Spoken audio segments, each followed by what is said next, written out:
so may as well play video games. So that's where we're starting. Yeah, we're just starting there. We're starting with nothing matters. Might as well play video games. Yup. Good. Great. Okay. Excellent. But yeah, the last time I bought a keyboard, it was basically to house all these. I got the Iron Mouse key set thingy, and I just wanted something that had like all the tools to take off all the keys, and it was actually pretty fun. It was around that time where Yan was doing that keyboard building stream too, so I was just like, oh, let me do that too. May as well. I already had those keys. Threw away a few of them. Well, you know, with that certain logo on them. Oh, sure. You don't like a pink V anymore. Yeah, not really the vibe. Yeah, you know, gotta shake things up a little bit. Yeah. Remove the stains of the past. I mean, we're talking about that. I have a literal entire tracksuit, so it's like, it's with it all on the arms and everything. It's just like, oh, this is like pink and white. The V stands for Valeno, and the pink stands for all the colors you don't use in your model. I mean, yeah, sure. It's, you know, me, the pink branding and everything. Yep. I have way more pink clothing. I send you a picture of every pink thing I see out in the wild, because I know just how much you love it. It's just always been that way. Yeah, that's honestly the thing that has happened the most in the past 5 years is a 3,000% increase in the amount of pink items of clothing that I have. Basically. Because you added one item of clothing. Yeah. Exactly. Brace the pink. I don't know. Tony sounds double. I know why. Yeah. Because more of me. More. I did a weird thing. You should be fine now. This will be a fun one when we get to just in real time discover all the funky new fun things that your stream does after all your little experimentations. Yeah. I don't know. I know that this was like a gracious present and a very, very opportune thing to even have at this point, but man, this computer is dog shit. It's so bad. Yeah. It's like I cannot believe how many issues it's been giving me for how much I have tried. Right. Because this is on the new PSU and everything. This is with everything else connected. This is with a better it's with a better graphics card. Right. And like what else? Like what else do I need? It's just just better graphics card with still not the means to actually utilize well. Yeah. I can only assume maybe it's the CPU and the motherboard, and then I'm right back where I was, you know, literally just years ago. And or I guess a year ago at this point, practically. Just having to wonder, staring down the barrel of thousands of dollars that I don't have to try and upgrade this thing. And it's just like, okay. Yeah. It's one of the only things that I really consistently hate about PCs and PC gaming and all that. It's just like, it's endless. but Right. it's endless parentheses derogatory. So it's like Yeah. It's an infinite amount of possibilities, which means an infinite amount of things that can go wrong. yep. And It's like if, boys are great at when they all do. yeah, and trying to troubleshoot it down to any one specific thing is such a time sink most times. Yeah. And is just an absolute pain in the ass. And I'm going to be honest about something, which is I've basically been waiting for you to be the one to say out loud that your PC is dog shit. Because I've kind of known for a while. I mean, but I didn't want to be the one to say it. Yeah. And I have held out hope and optimism, that either together or between our individual research or whatever, we could have found some kind of solution that utilizes what you do have at your disposal. but who even is I Buy Power? I've never heard of these people. It's so stupid. Okay. Well, I'm pretty familiar with them, and I gotta say they have treated me right twice. So you know. Still doubled, huh? Am I doubled now because we're on a new scene, or was it that might be it? Wait, I just turned down OBS. Now it's fixed. Okay, Good now. Hey, Tread. all right. Yeah, we have a game to finish up today. Sure did. But first, we And have when we switch over to that, you're gonna have to fix my audio again. and probably yeah. Actually, goddamn teed.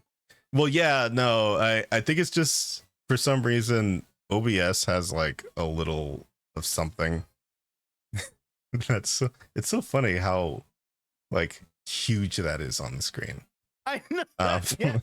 Your redeemed. Your non-branded redeemed. It's just your default as redeemed. It could probably cover everything. It could probably be here. Well, no, I'm aware that I can edit them. I just haven't until now because nobody uses them. Literally whatever you want. I mean, that's true, but usually whatever. Sorry, I'm admiring my handiwork. Oh yeah. That my little Discord reactor. And that's why I left it there. Nicely. Ordinarily, I wouldn't because I mean, we can see you. You're right there. See when you're talking. Tony, help him. Period. If you. No. How's that for an answer? How about if you? I'll ask when I need your help. Yeah, and subsequently ignore my instruction. Mm-hmm. That is the pattern here. Mm-hmm. You're gonna send him up with the burns. I Well, was and still will. That would require me talking to him outside of scheduling very specific things. Right, exactly. And bothering him in the morning with really stupid things. And then just randomly sharing that Soulja Boy dropped another song. Randomly sharing just check this out. Soulja Boy released a photograph of his own shit. You can listen to this for a while. I mean, that's okay, that's just a description of his music. I don't.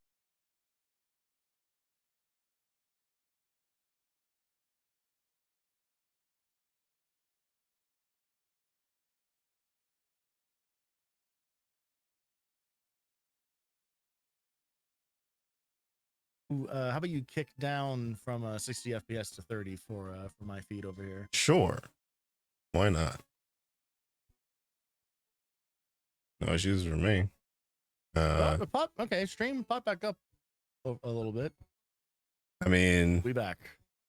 If we're back, we're back. Okay. Cool. Yeah, keep it on 30. Yeah, I'll keep it on 30. I don't know if that had anything to do with it, but I feel like I think there is something happening that's weird because it's saying that I'm on 10K bit rate, and I know that I'm not. And I know that I had it set to 6K. So it's just I think Are you sure if all your other OBS settings got all fucky? I mean, it's very possible, but I think it's just some enhanced broadcasting thing, possibly, that it's trying to do and that I didn't ask for. So he's trying to utilize all those extra cores on your NVIDIA card, Ooh. unaware that the rest of your computer cannot handle that. Yeah.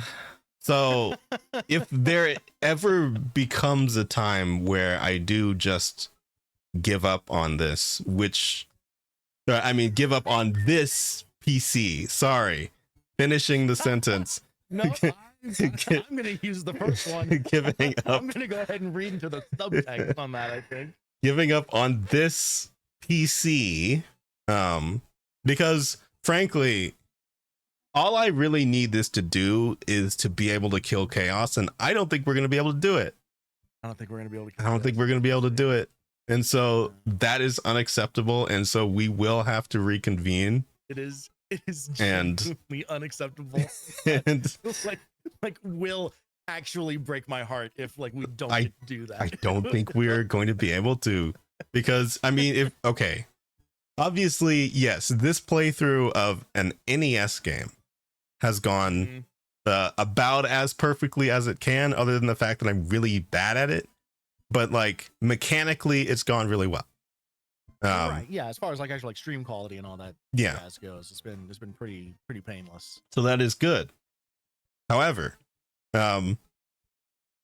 the anything with more than 2 layers of sprites, I mean, less successful. Look, I probably would have given Killer 7 another chance.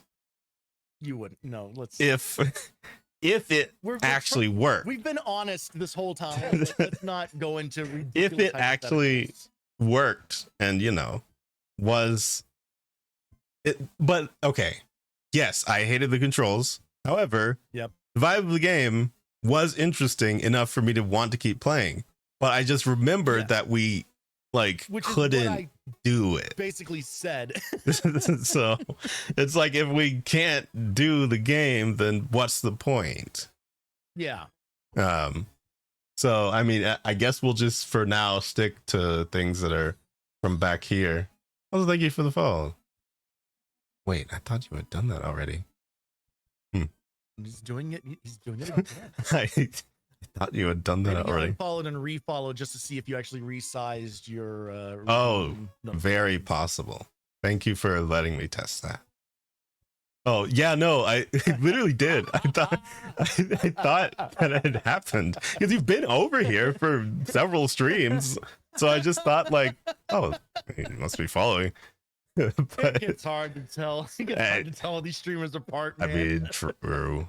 It's at a certain point you just kind of end up in rooms. Yeah, I mean, you get raided around, and sometimes it's like, oh, I'll stay here. I guess I'm here again. So, but yeah, thank you. Yeah, we're going to have to get something else. I think I ended up like in like Tob's channel. Yeah, maybe like 4 or 5 times. Mm-hmm. To the point where I just decided to follow her because just kind of like, well, if I'm going to be here all the time anyway. Yeah, it's been the same with Hina. It's like all of these places where it's like, we get thrown here all the time. May as well just stay a while or not. Yeah, just hang out. Mm-hmm. So it's an interesting vibe over in those places. But that's where I followed, but then didn't, and then it gets awkward. Yeah, yeah. It is the chat streamer equivalent of a coworker whose name you don't know. Yes, and to me, that's with them for all like of them. 3 months. All of them, every single one. It's like it's the rule that happens with family as well. Because recently I was at a funeral, wasn't fun, but every single time that I saw somebody. Every single time that I saw somebody, I had like my sister in my ear telling me who it was, and I would look at them and think, I have been confusing the two of you for each other for all of my life. Like all of my life. And then I would have to ask my mom who that was. Like if it's not somebody, like I have a few aunts that I know the name of that are like around the family a lot. And it's just like I know them, I know a few uncles, and that's it. Sure. So just about everybody else who was there, I was just like, yeah, they know me. I was like half the size I was, and they somehow still recognize me grown up with a beard somehow. That's the thing is it is the extended like church family, Yeah, you know, of like exactly of all these people that knew your grandparents. Mm-hmm. So vis-a-vis knew you. Yeah. I grew up in a very similar environment where there would be people, all like these ancient fucking people coming up to me and being kind of like, oh my goodness, look how big you are. I remember when you were this whatever. People and, like, who would, like, reach out to touch me, who were old like, when I was young, and they're just still old. It just like it was a lateral move. Old. Yeah, it's like probably like where like I got like my like distaste of touch was just like from it's from like these old women coming up to me and being like, I don't know who the fuck you are, leave me alone. what is this? Yeah, you know, I'm fortunate in that like truly like the generation that is like my parents and all their brothers and sisters did not do the same thing. Where they had like these super crazy social lives where they kind of like knew a million people. Yeah. So I think, and I honestly, oh man, this could really get us into a thing. Like, I don't know if that really happens anymore with anybody. Like that, like level of kind of, I know all these people, you know, like because. Well, here's the thing. Version of community is kind of gone. Like now it is more like people that you know like overseas or across the country or whatever. Yeah. Because of, well, it still exists. Connections now. It's just not visible. Because there's going to be a bunch of people who know each other online, but we don't ever see each other. So when you're going to a streamer's funeral, you're going to be saying, who's that? Pointing to a screen of 1,000 people on a Zoom call. Exactly. No, oh god, that would be an awful. To pay their respects and also make sure you like, follow, and subscribe. Yeah. No, imagine if everybody just pulls up. React to funerals. Oh god, it's gonna be crazy. Whole new spin on the idea. There probably genuinely have been those over the past few years. I mean, there've been merit. There have been people who have like digitally like like connected into like a funeral or something like that. I actually did attend my friend's wedding. I was at my friend's wedding at home. I was looking at it through the screen just to be there. And it was just like, it was one of those times where it was just like, this is the craziest thing that I've ever been a part of. Yeah, I just remembered that I actually did go to a funeral for a friend's family member. Yeah. That was actually being streamed to like Boston or something because the deceased daughter was actually giving birth. Oh, that's complicated. Very complicated and sounds like something that was like made up for like a. But there weren't two streams. But it was. There wasn't a stream also for the birth. There wasn't a stream back into the funeral parlor. No. Okay. All right. Just making sure, because these things are starting to blend together a little bit. No, it was. For what it's worth, I don't think she was giving birth at the time. Yeah. I think is that she had gone into labor and was not able to travel. Yeah, exactly. It was like she was ready to go. Mm-hmm. But then I believe did actually give birth like the night, like the same night. Yeah.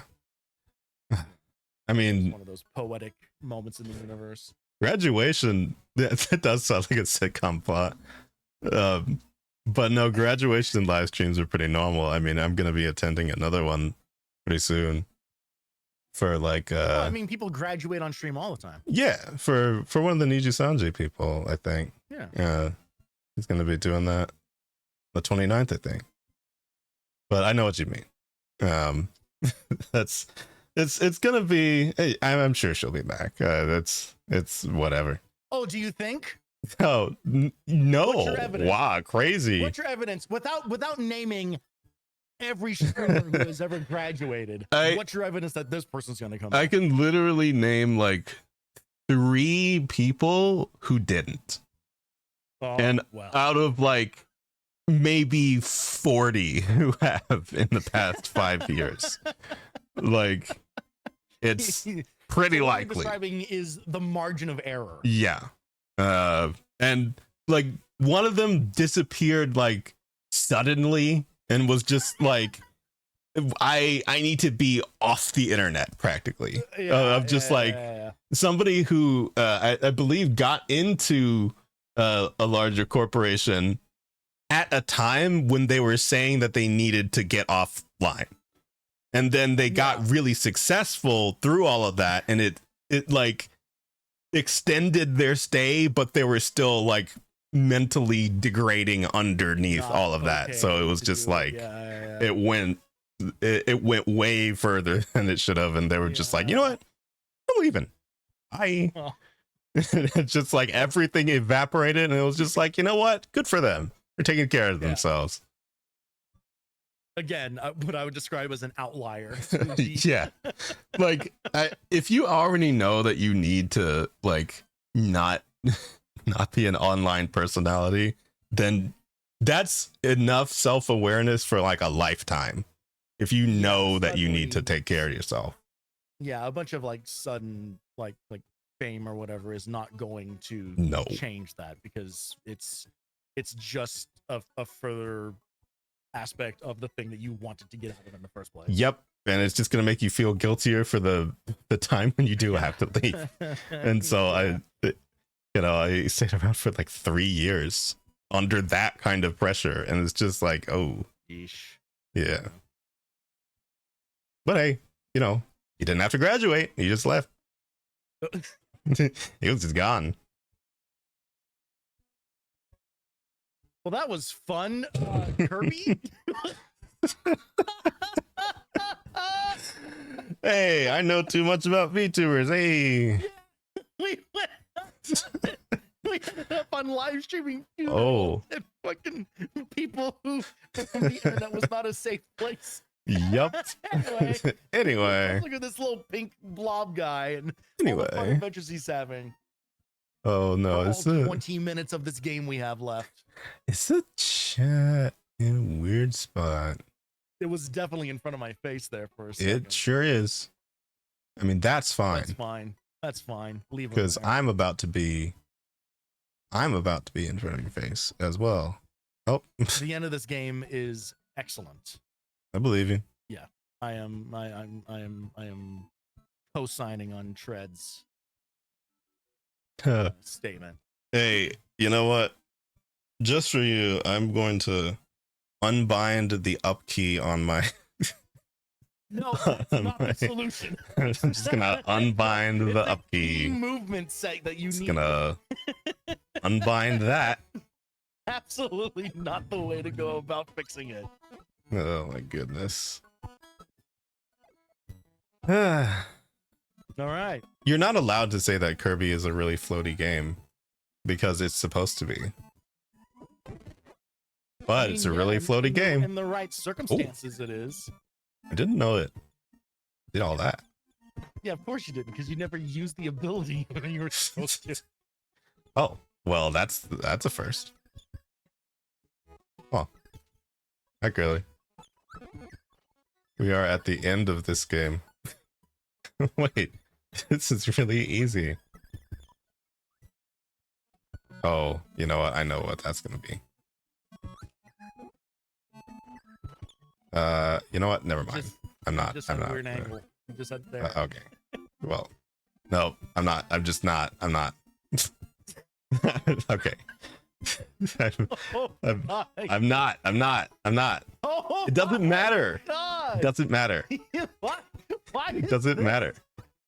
It doesn't matter. Okay, I got it. I could have picked. You asked me to pick an NES game. I could have picked so many more like devious, hard as fuck things. Yeah. I don't think it would have made a lick of difference. No, it wouldn't have. I feel like no matter what I picked, it would be like this same level of what the hell is happening. I mean, Adventure Island. I wouldn't wish that on my worst enemy. I've Far just from it, but he's moving up the list. I think I watched you play that for a few seconds, and I was good for life. There's plenty more. Oh, You why? can watch me play that for 6 hours if you want. Ooh, I can That's think how long of that took. 100 things I'd rather do than that. Or play that, or watch it. Full on disassociated for like an hour or two. I mean, I really did. Yeah, There came a point where I think I was conscious, but I was definitely not present. right. I was actively repressing the experience. Yeah, no, I don't.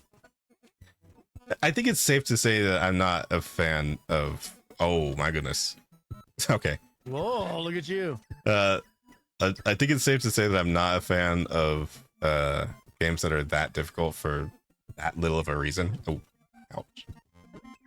Oh, I fired it out. Okay, Nice. cool. Great. Well, we'll just. Okay. Oh, what are you doing? Well, I mean that could have gone better. You did all right.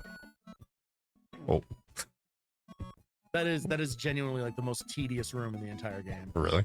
Oh, Yeah. Well, that's cool. I guess it's over with then. Yep. Nothing but cool stuff left. You are really going slide-tacular all of a sudden. I don't know why. I don't either. It's not a very effective move. It doesn't seem like it. Okay, well, we got one thing. I jumped. Wowee! Look at you doing it on the jumped. first try. I did push A first. It actually happened. I'm sure you did. I did push A first. I remembered right after.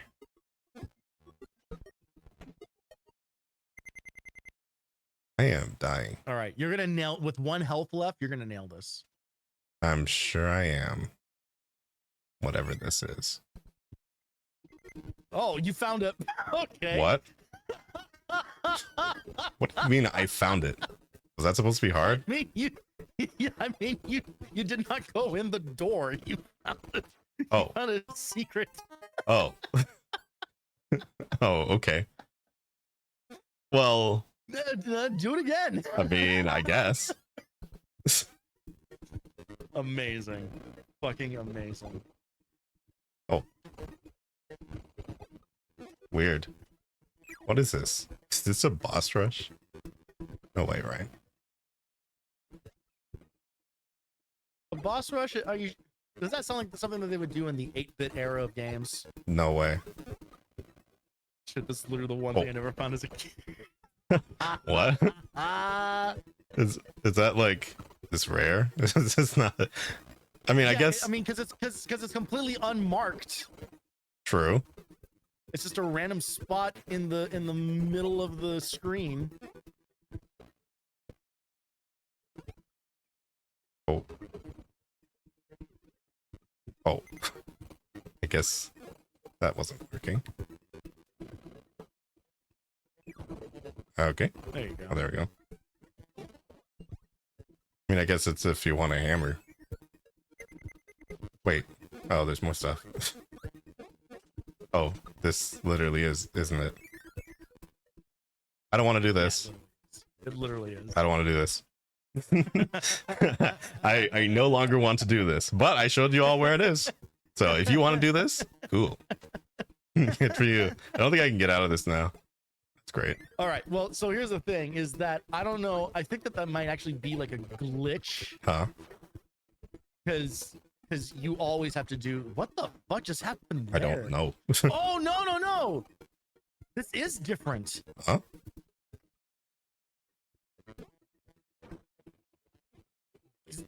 He's the wrong color and he's moving like way faster. I think you like found like the hard version of this. What?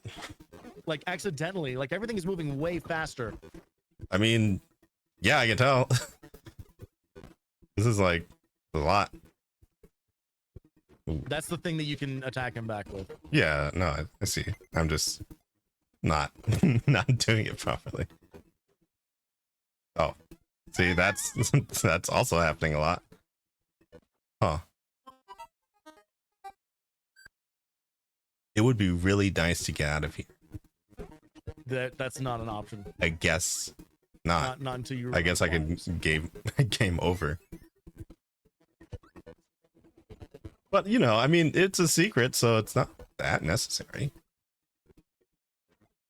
Oh, that's why that keeps happening.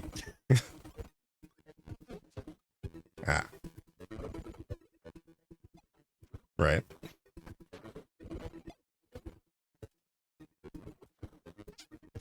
Okay. Wrestling. Never watched wrestling. Ever? Nope. Not even once. Huh. Oh, wow. Okay, cool. I never even watched it by accident. Man, that is. Huh? That is an entire rabbit hole. I could really take you down. Yeah, you seem like you would know what wrestling is. I had my time with it. Sure. I am no longer. I have not been an active participant for quite some time now. I mean, I believe you. But there was definitely a not insignificant amount of time in which I was fairly well versed in it. Is he invincible during that? Oh, no, he's not. Okay. No, bosses don't really have invincibility frames. Other than like the moments right after they've been attacked. Right. And even then, it's a pretty short window. Well, I guess we'll just keep going. You keep going. How many of these are there? Be honest with me. I mean, who could say? You could, because I asked you. Okay, well, that's not working. And I don't think that's really going to do anything. I've never seen this thing in my life. You absolutely have. You've seen it twice. Yeah, no, I don't remove that. Okay. Okay. All right. Hi, Ibuki best fan. Thank you for following. All right. I have great news for you. What is the news? If you can, when you continue, it's going to start you back out at the level select. Cool. Because So I'm not doing that again. Normal. You just do the normal version. I will just do the... Okay, so that is the level itself then? Oh, yeah, no, yeah, so bad news. It is still a mini boss rush. Yeah, no, I figured. It's just... still that. So it's just this secret is like up here. There's a hard mode version of it, which means... So at the end of that, there's going to be a switch that would then open some other like special... It would be like a mini game or a museum or whatever. Ah, okay. Back in the overworld. So... There's not a point to That's doing what it. all all the secret switches in this game do, is they reveal things back on the overworld map that are always, it's always like a mini game or maybe like a warp room or whatever. It's never anything critical path related. So this is just boss rush. Huh. It's just a boss rush. But it just started me on like the harder ones, I guess. Yes, because you went into the secret exit one. That's so weird. or entrance rather. And no problem. We we allow all languages here because why not? Oh my goodness, I forgot that did that. Boy. Okay. All right. Get him. Why not? But yeah, I can only assume you're from the Kirby category, the larger Kirby category on Twitch. What is that doing to him? Oh, it's killing him. Okay. Have you not noticed the enemy health bar the entire time that you've been playing this? No, I haven't. I mean, I guess I probably could have Literally just the dropped amount of the times you thing. have asked me, did that actually do damage to him? Yeah, no, him at all? I haven't noticed. The image is right on the screen. It's the one thing that is like fighting game correlated that you should have a natural inclination to look at. I mean, you would think, but I don't really look at that in fighting games either. I'm just like, you know, You just hit 'em till they're I'm just dead. hitting them until it's over. What's this game about? What was this the game about again? What are we trying to do? We're finding the Fountain of Dreams. Is that it? Yes. Okay. Yeah. So Kirby lives in Dreamland. Kirby lives in Dreamland. And one day, Oops. everyone started suffering from nightmares. Mm-hmm. So Kirby went to investigate it by looking at the Dream Fountain, which is where all the dreams are made, and found King Dedede splashing around in there, being a real asshole. And Kirby basically told him to get out of there, knock it off. And in response, Dedede took the Star Rod that was located in the fountain, broke it into 7 pieces, and scattered it across all of Dreamland, cursing people with nightmares. So now Kirby is out on a mission or an adventure, if you will, to restore the Dream Rod back to its full splendor. Yep. And splendor is what? Glory. It's another word for glory.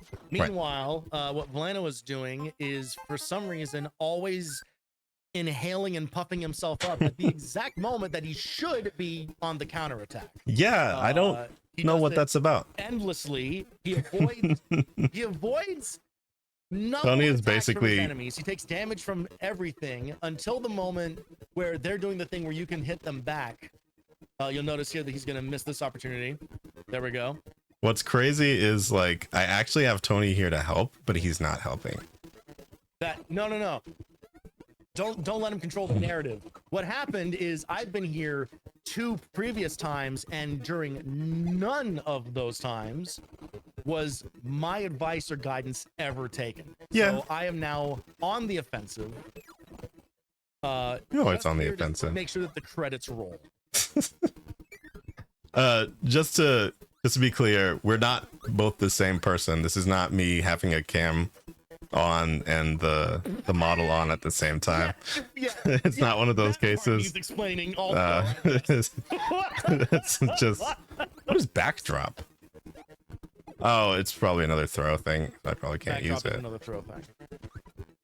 May as well just using it against this guy. Yeah. Do people do that? I've seen somebody do that.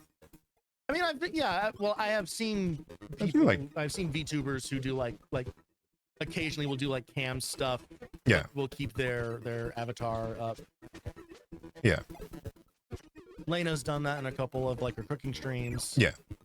Not so much now, but as she was kind of like easing into doing like on cam stuff. Yeah.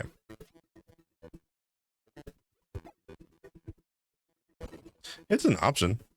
I mean, it's not something I do personally. I've seen hand cams with not full face. Oh yeah, there's people out there doing it. Yeah.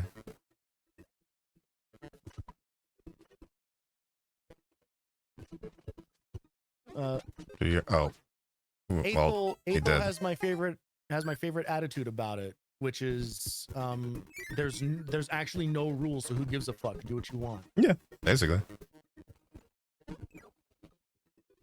like the whole like culture behind VTubers that's only a couple years old. That was like, protect your face, protect your identity, protect your, like never let anyone know that you're a human being. Like is like it's like becoming antiquated at this point. It's become extremely antiquated.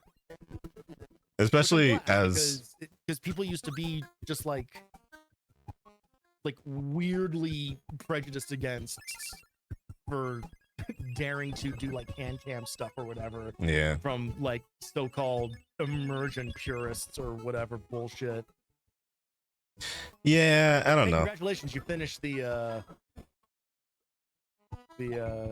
boss rush. Yeah, that was really easy. If only there were a harder version of it. Some of us still do it for privacy in the first place. Yeah, no, that's the thing. Is like it is entirely. My point is that it's entirely up to the streamer. It's entirely up to them, like what their level of comfort is. Mm-hmm.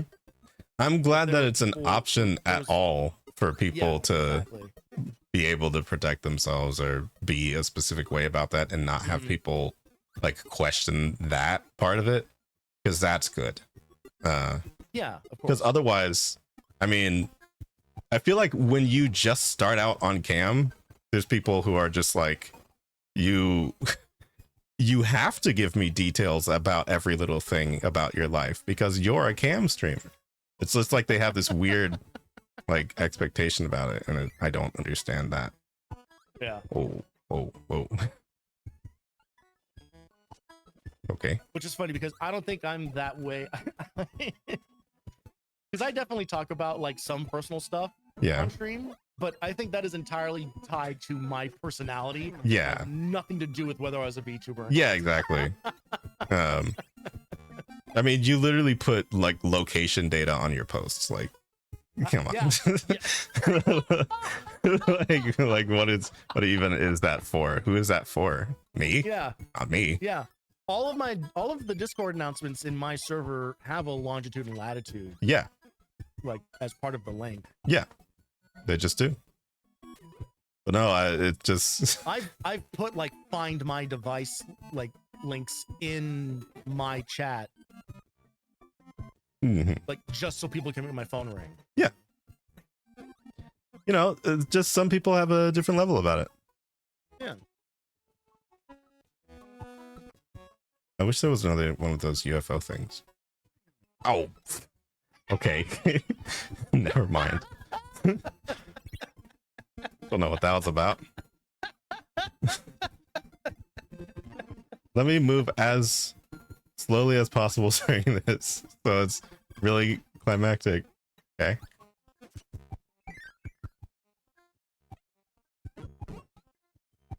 Nope. Also, if you guys still want, if any of my viewers still want the blood samples, I do have a few left. So just private message me and I'll get you those. Feels weird calling you a cam streamer, even though you have a camera on your stream. You can call me a flesh tuber if you like. I don't like that. Well, then I guess cam streamer. Then I guess cam boy it is. Flesh faced. Human. I think most people's fleshes have face. All right, here we are. The level in this game with the strangest color palette on it. I believe you. If you want that guy, that little snoozing dude, there you go. Yeah. Oh, that. Shit. Well, not that. If you want that, there you go. Oh. All right, yeah. So this is a really good ability. Cool. Love that. Very good. Viria, Valeno has literally used the words that I am the token face tuber of Monopolis. Yep. Also, even though I've only met, I think, maybe 3, 4? 3 or 4? Well, 3 or 4, that's like 10%. I guess that, I guess it is kind of a lot. Yeah. Obviously, I know you. Obviously, I know Viria. And then, as far really otherwise, it's been maybe Astra a few times with Masa. Yeah. kind of like unintentionally. Yeah.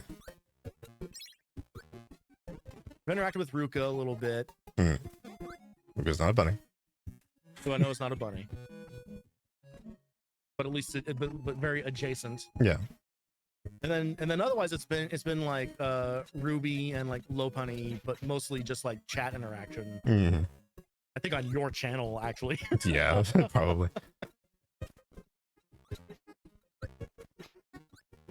We're still widely awaiting more random games with you and Viria.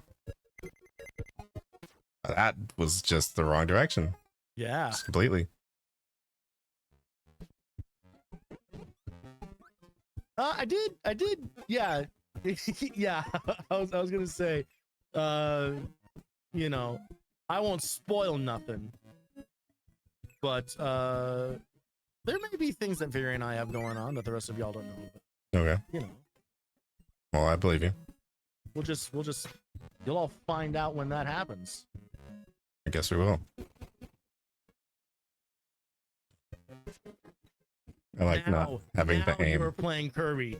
I like not having to aim. That's actually really cool. This is the way to use Fireball. Oh, is that the way? Is that actually the way? Actually, it kills you. Yeah. Okay. I guess that's a general experience then. I can only assume.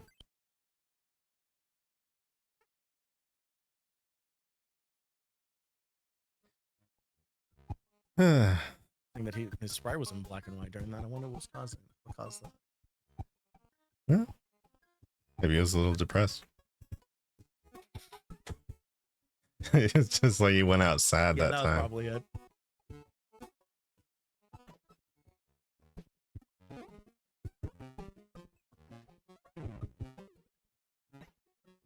Only things would stop attacking me from the air.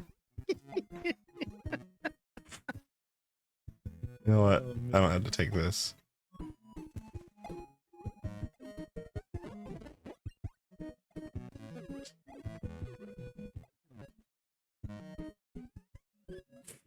Why did that work?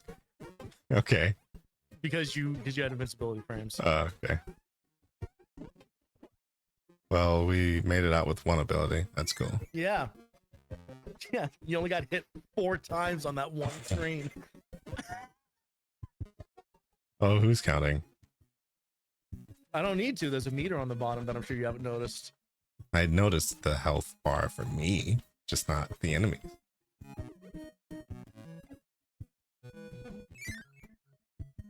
It's obviously that doesn't show up all the time.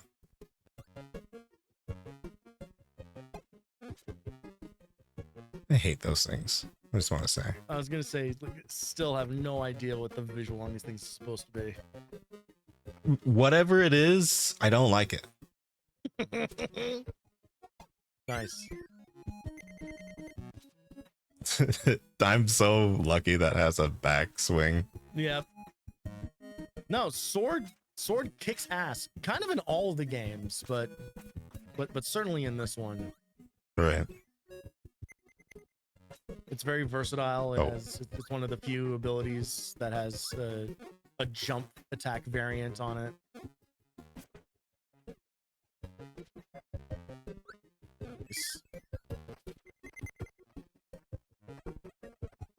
Yeah, I don't see this going well. Oh, well, that was actually worse than I thought. I jumped for once. Lip farming? What the hell was that? Calling shots that easy. I don't know. I feel like that one was kind of wrote itself. Why is that not hitting me? I don't understand. I'm not upset, but I'm just a little confused.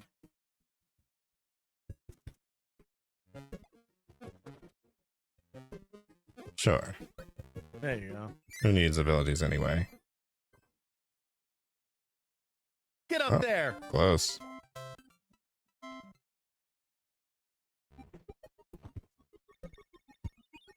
We're getting down to it. I do recognize this back. Oh, really? Okay.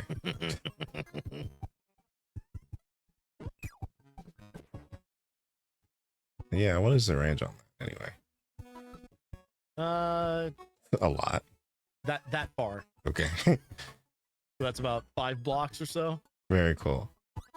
I could just, you know. Well, I'm glad I learned that in time. Yep. Yeah. You always manage to learn. Okay. Always manage to learn at the last possible moment. Hey, at least I learned.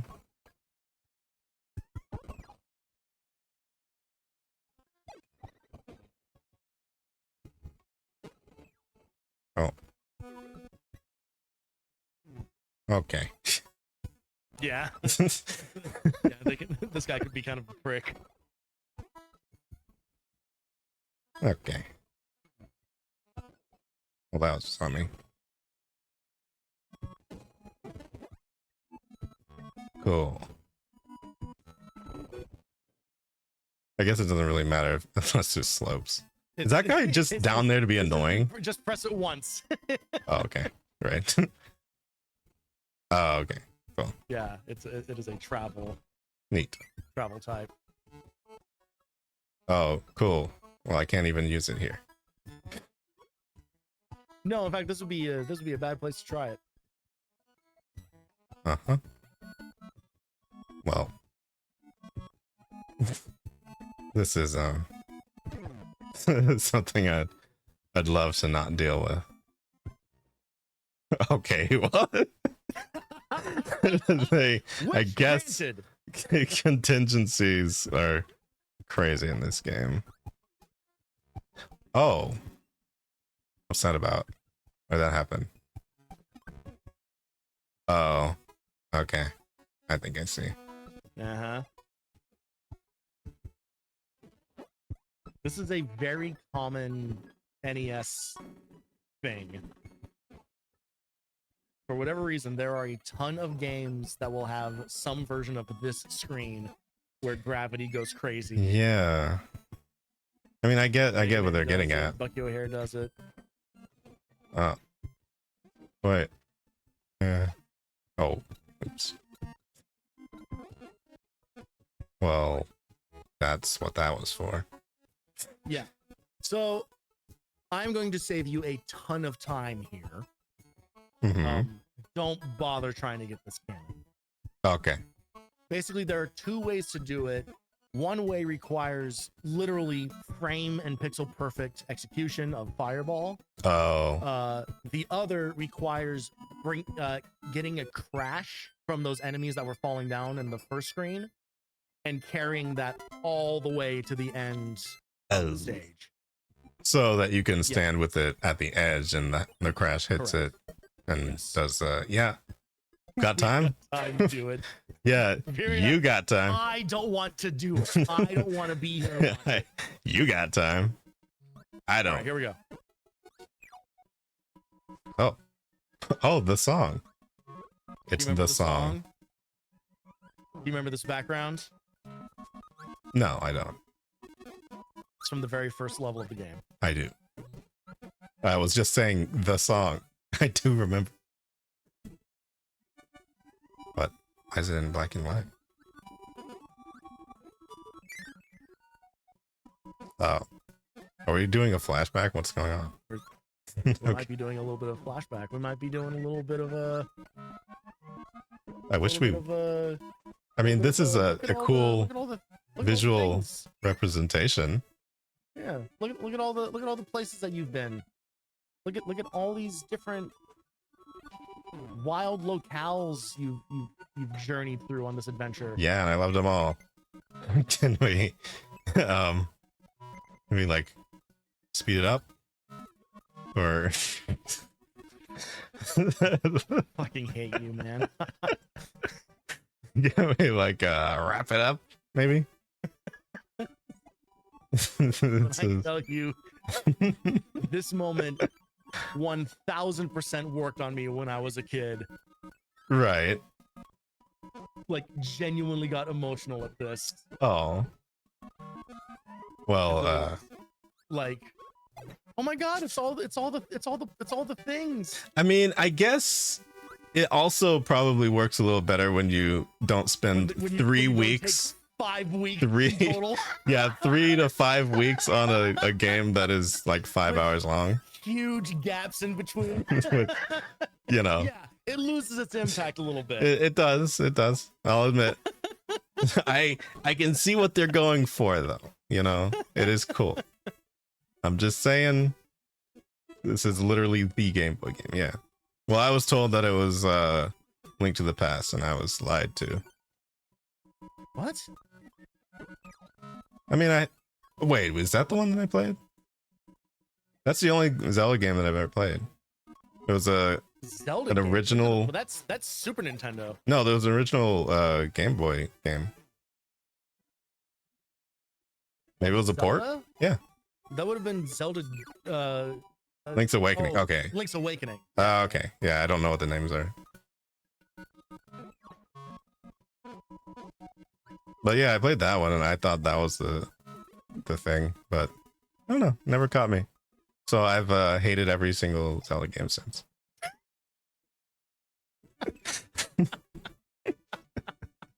All of the ones that I haven't played. Yeah. You know?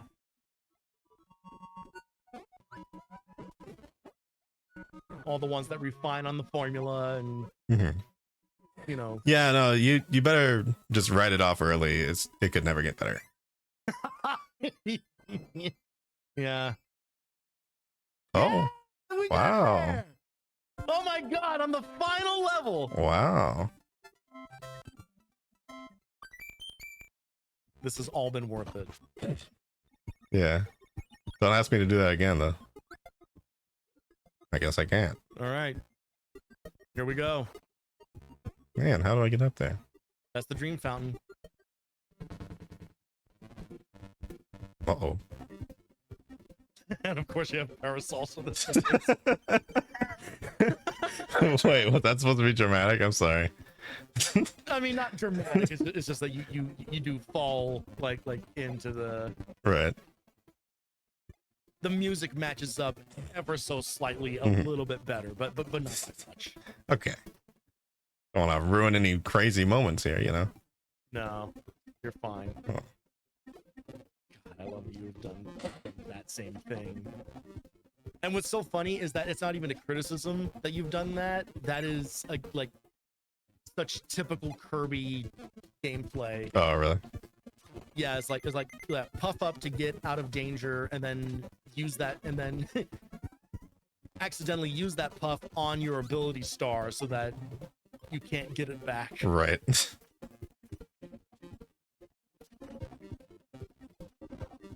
Unfortunate. Really.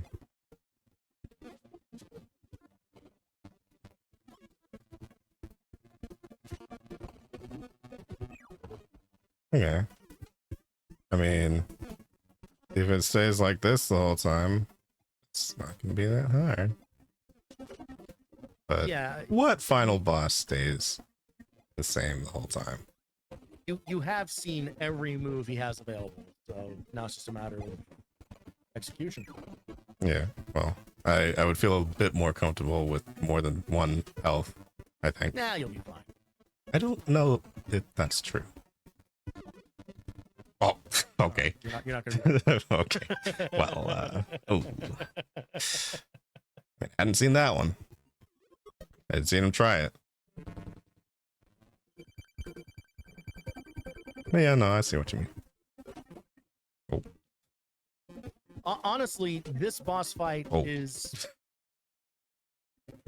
maybe the only one in the game that I think is actually easier without an ability. right. I kind of feel that. Only because because he has a much larger pool of health than any of the other bosses in the game do. Yeah. Well, you can't really just like sit there and whack him like some of the other ones. So that's the thing is that there's no there's no concept of like attack cancels in this game or whatever, right? Yeah. So with all that health and with mostly like charging attacks, like literally just running across the screen back and forth, it's very easy to get like trapped by your own button inputs by trying to spam a bunch of attacks on them.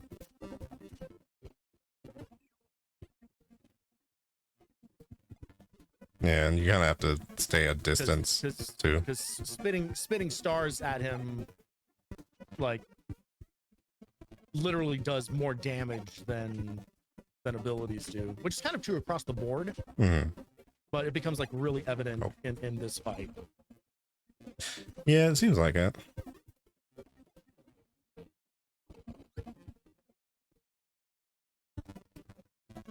Yeah, I don't know when he's gonna go over 2 like that, I guess.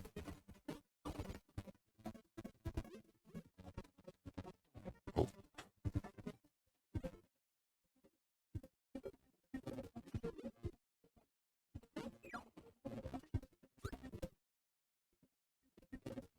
I mean, I guess it should be obvious when he has a hammer out. Oh. Yeah, that was just gonna hit me. Yeah, that was it. Okay. Wasting time. I mean, I guess I've been doing that to him, so that's fair. Oh, okay. Well, I guess I've not been able to do that to him. He's too big. Yeah, he is kind of designed to be kind of a taste of your own medicine. Yeah. Type of enemy. But not one of those cheesy, fight yourself type things. Just a guy who can do a lot. That's kind of more what the Meta Knight fight is. Yeah. Really. Thus far, I've done better when I was in danger. Yeah, almost like it puts a certain amount of pressure on. Kind of. Nice pattern. Oh, okay. No, not anymore. Hey, You need to be able to see you. There you go. Get the hammer out. There we go. Nicely done. Oh. Okay. Well, hey. You done did it. I guess I did it. Fountain of Dreams. Time to return the Star Rod. I guess he's gonna be all like, no, don't do it. No, this is the extended scene where he just like beats him senselessly with the wand. I mean, that was kind of it. There you go. Pieces restored. That's obviously not the last thing. Or is it? What are you doing? Get ready for this sick shit. Oh, anime. Oh, okay. All right, fucking go. It's all right. now a 2D side-scrolling shooter. What? Okay. What is this thing? I mean, you know what? I guess I'll find out. This is the whole reason I wanted you to play this game. Huh. Because of this twist in its ending. Huh. Okay. I mean, DDDs felt really easy. So I had the feeling either like, transforming or something, but this is not what I expected. Again, blew my little kid brain. Yeah. Yo, Treadwin, subscribing with Prime. Oh, thank you. Everyone hates ads. We understand. 3 minutes. you can't skip the final boss with the Star Rod. Yeah, which is very unfortunate with its timing. I would have snoozed that if I could have. I could, yeah. If I had been paying attention, I could have done it too. Yep. Why would you do that? I'm too busy getting hyped. It's interesting though. I have 0 lives left. Do I have to fight DDD again? No, you don't. Okay. Okay. I mean, I wouldn't mind, because I mean, honestly, that's kind of fun. Oh. Yeah. No, honestly, I get it.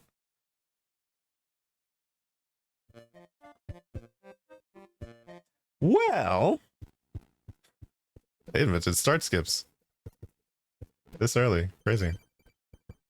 Or is that just like God, just I'm like gonna fully like nerd out about this because it's like it's these kind of like how storytelling like had to be done back in the day yeah. because of like the limitations of the medium. Mm-hmm. So even just like the little thing of like the way that like the way he flies up into the air and like the two of them like flash like right in front of the moon and stuff like that. Yeah. It's really cool. Like so it's like so fucking cool like for this era of like injecting like a certain amount of like energy and like trying to like express like the scale and the stakes of this fight with They did a good job with simple moment. With that and Meta Knight too. Oh yeah. Like it's all framing this platform, just daring you to grab the sword. Oh, we're on the ground. What's happening? Animating something you'll see once is crazy. Yeah, exactly. Oh, so it's a time limit. Cool. This boss is on a time limit, yes. Okay. All right. Well, I'm seeing now that there's not a spam you can do. He has like a little window.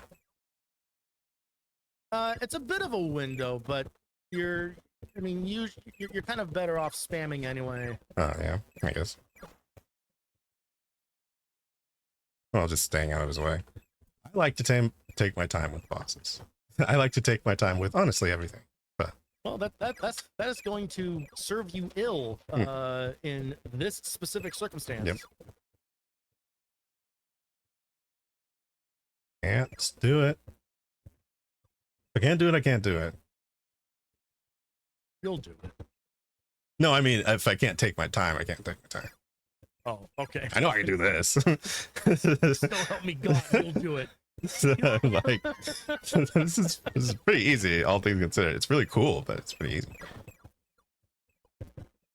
I'm getting hit for like dramatic effect, actually. Yeah. Oh wait, okay. So that's already. Yeah. All right. Well, yeah. Just have to hit him more. Yeah. So the pattern is always the same. So there is kind of a certain amount of like memorization to this. Yeah. It's not like that necessary, but it's kind of you'll always get the same pattern. Yeah.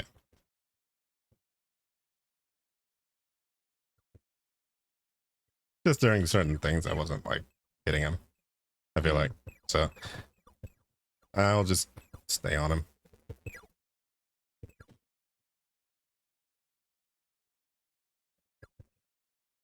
Honestly, what's the worst that can happen? He kills me first.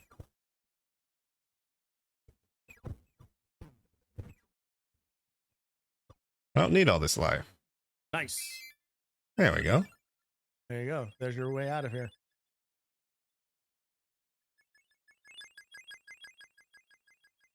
Huh. But you're still not done.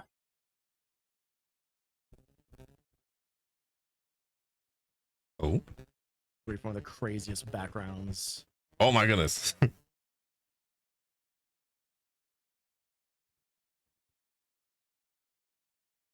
I'm not doing anything. Ooh. There he is. Okay. The Nightmare King. Huh. Kick his ass. Okay. Wait, I'm getting used to the controls again. when you figure out how this boss works. Yeah.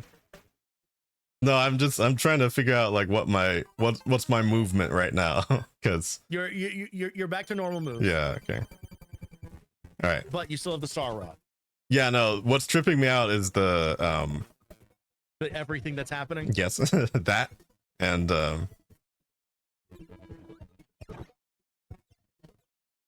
is this also timed?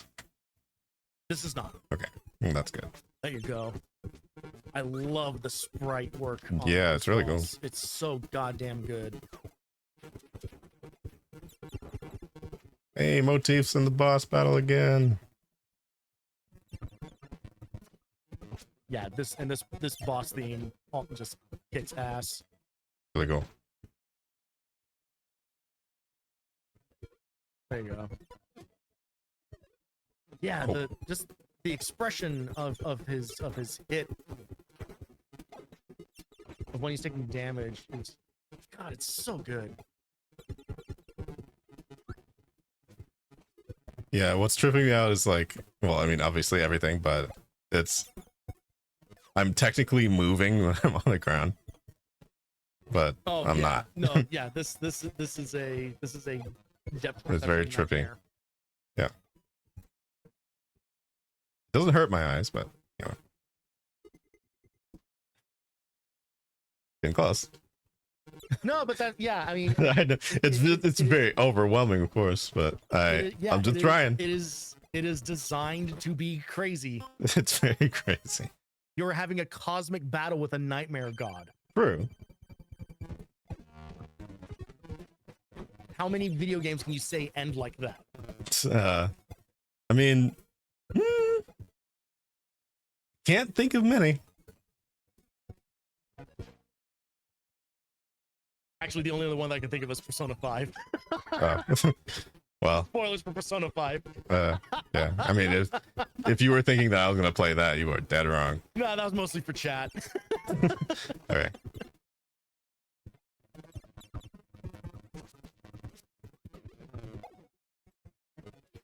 Yeah, I don't know. But it's also a high school anime RPG.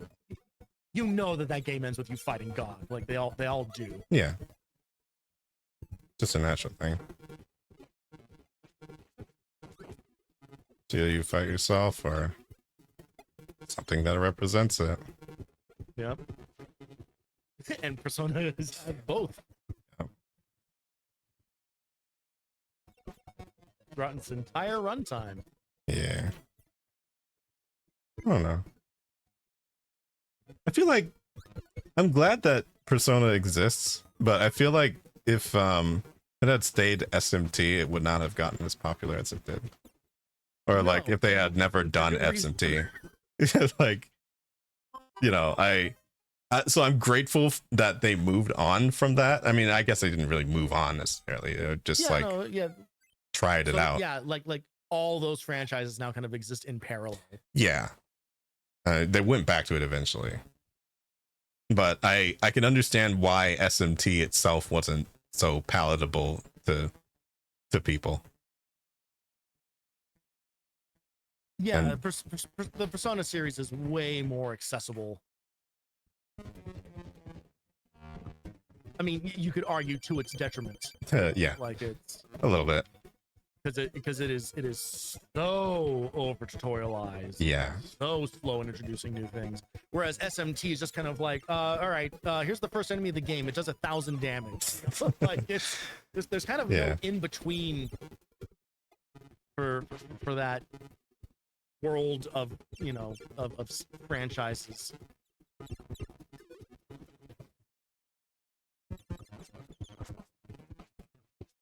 So I'm seeing that he's whenever his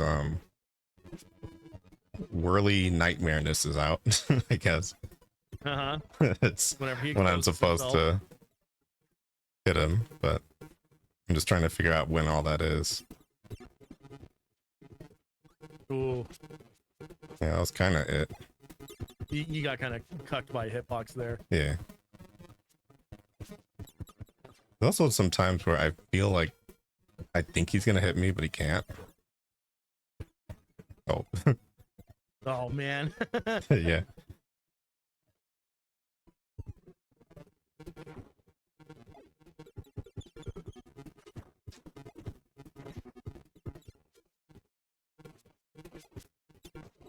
I wish these stars were bigger.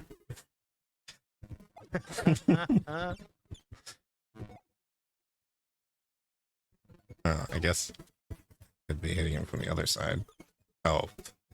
Alright.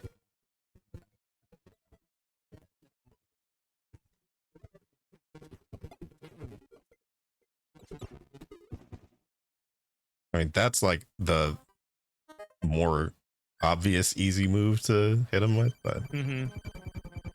I'm trying to just hit him between that because I don't want this to,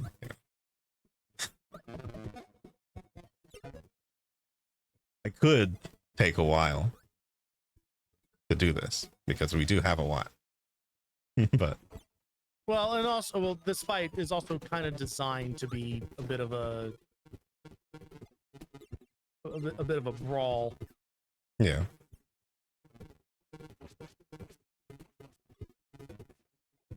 It's very motion. That is true. But also, you tell me when or if you ever want any pointers. Is there another attack that I can do right now that I'm not noticing? No. Okay. No. This is your move. There's not like some secret like directional version of it either or whatever. It's all horizontal. There's a spot in the screen that I can stand where nothing that he does can hit me. Well, no, but there are better options than what you have been doing. I can imagine.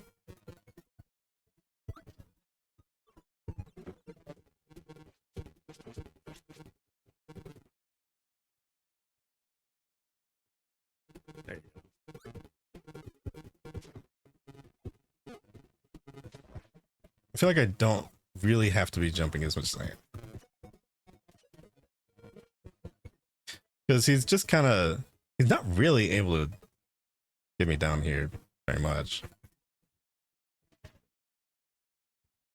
Oh, okay. Oh, I messed that one up.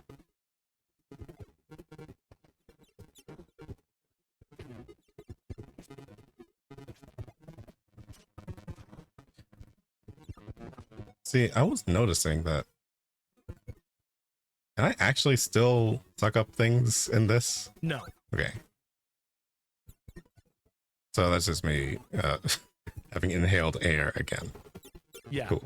Yeah. Your star rod attack is the way to do damage. Yeah.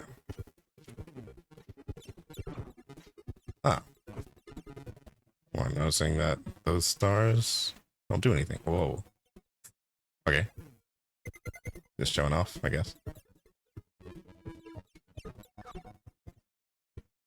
Oh. Well, that's not as foolproof as I expected as it was.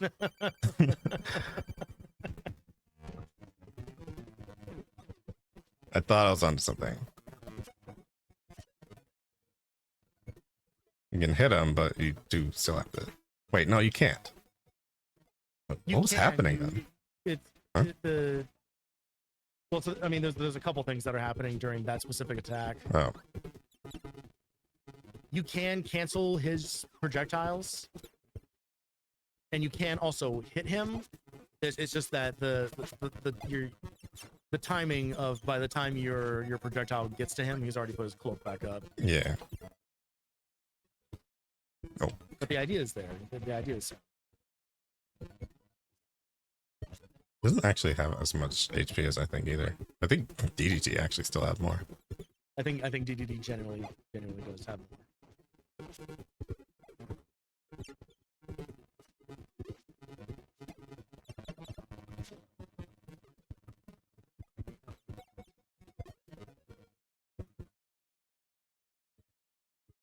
Yeah. It does seem like it's kind of luck to interrupt that one.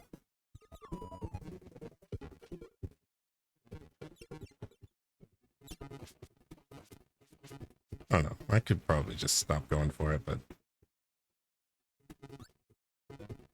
So does the swing of the wand actually hit him? That's Yeah, what that felt like. The swing will also count. Okay. I almost feel like I'm better off, being mindful of that. It's less the swing and more the fact that the swing spawns the projectile. Yeah. So it all kind of happens on the same frame. Oh, I almost just greeted him personally. For no reason. There you go.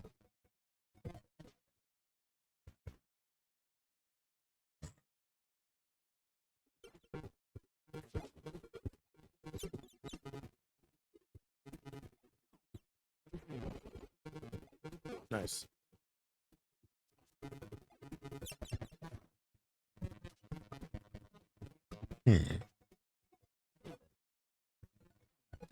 Yeah, that doesn't seem like one to interrupt, honestly.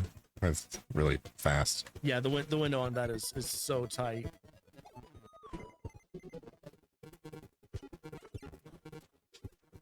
What? That Right up there. button, that up button is always gonna get you. It sure is. Okay. Just how high can he just jump? Because I feel like, you know what? All right, sure.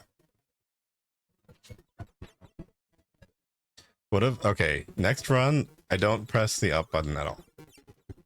What if? What if? What if I just don't?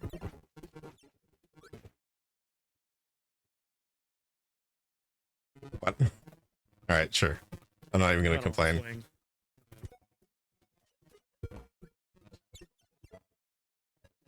Nice. Okay. Okay.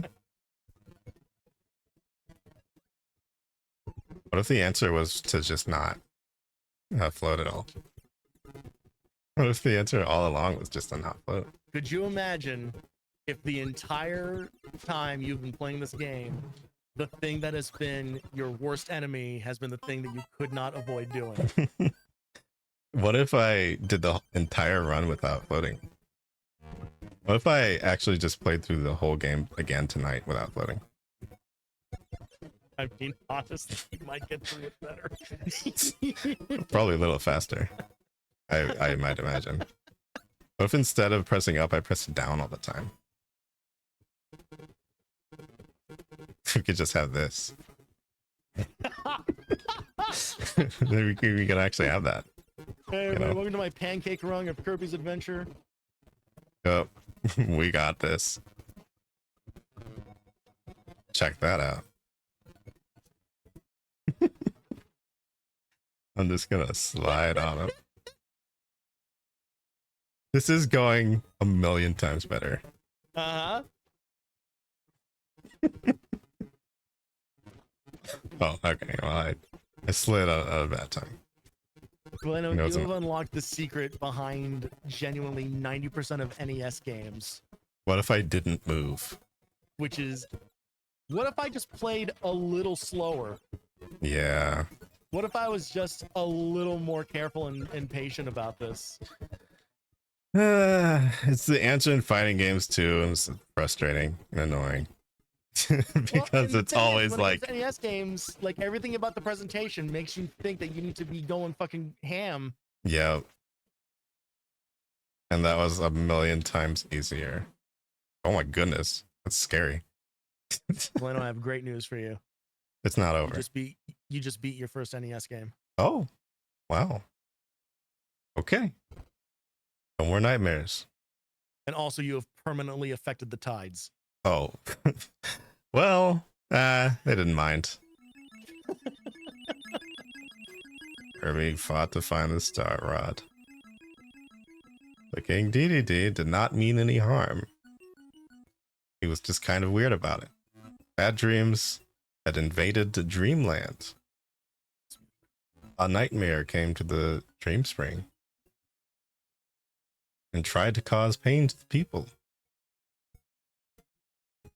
Dedede foiled the nightmare, but we blamed him by hiding the Star Rod. Oh. Okay. Dedede helped Kirby beat the nightmare. Now everyone's dreams will return. See, how did it get so rocky after that? Tonight Dreamland will sleep well. I'm sure I will too. Knowing that I have beaten a grand total of 1 NES game, and how many do I have left? There were somewhere around like 900 games on the NES. All right, we're 1 out of 900. I guess this is just what this channel is now. The next NES game. You're about to become the next the Mexican runner. Oh wow.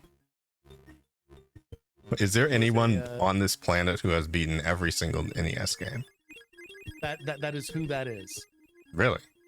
Yeah, the Mexican runner is a speedrunner who went on a mission to beat every single NES game. And Wow. The ones that are if he beatable. hasn't done it already, he's really fucking close. Yeah. Because I know that there are some that are literally not programmed to be able to be beaten.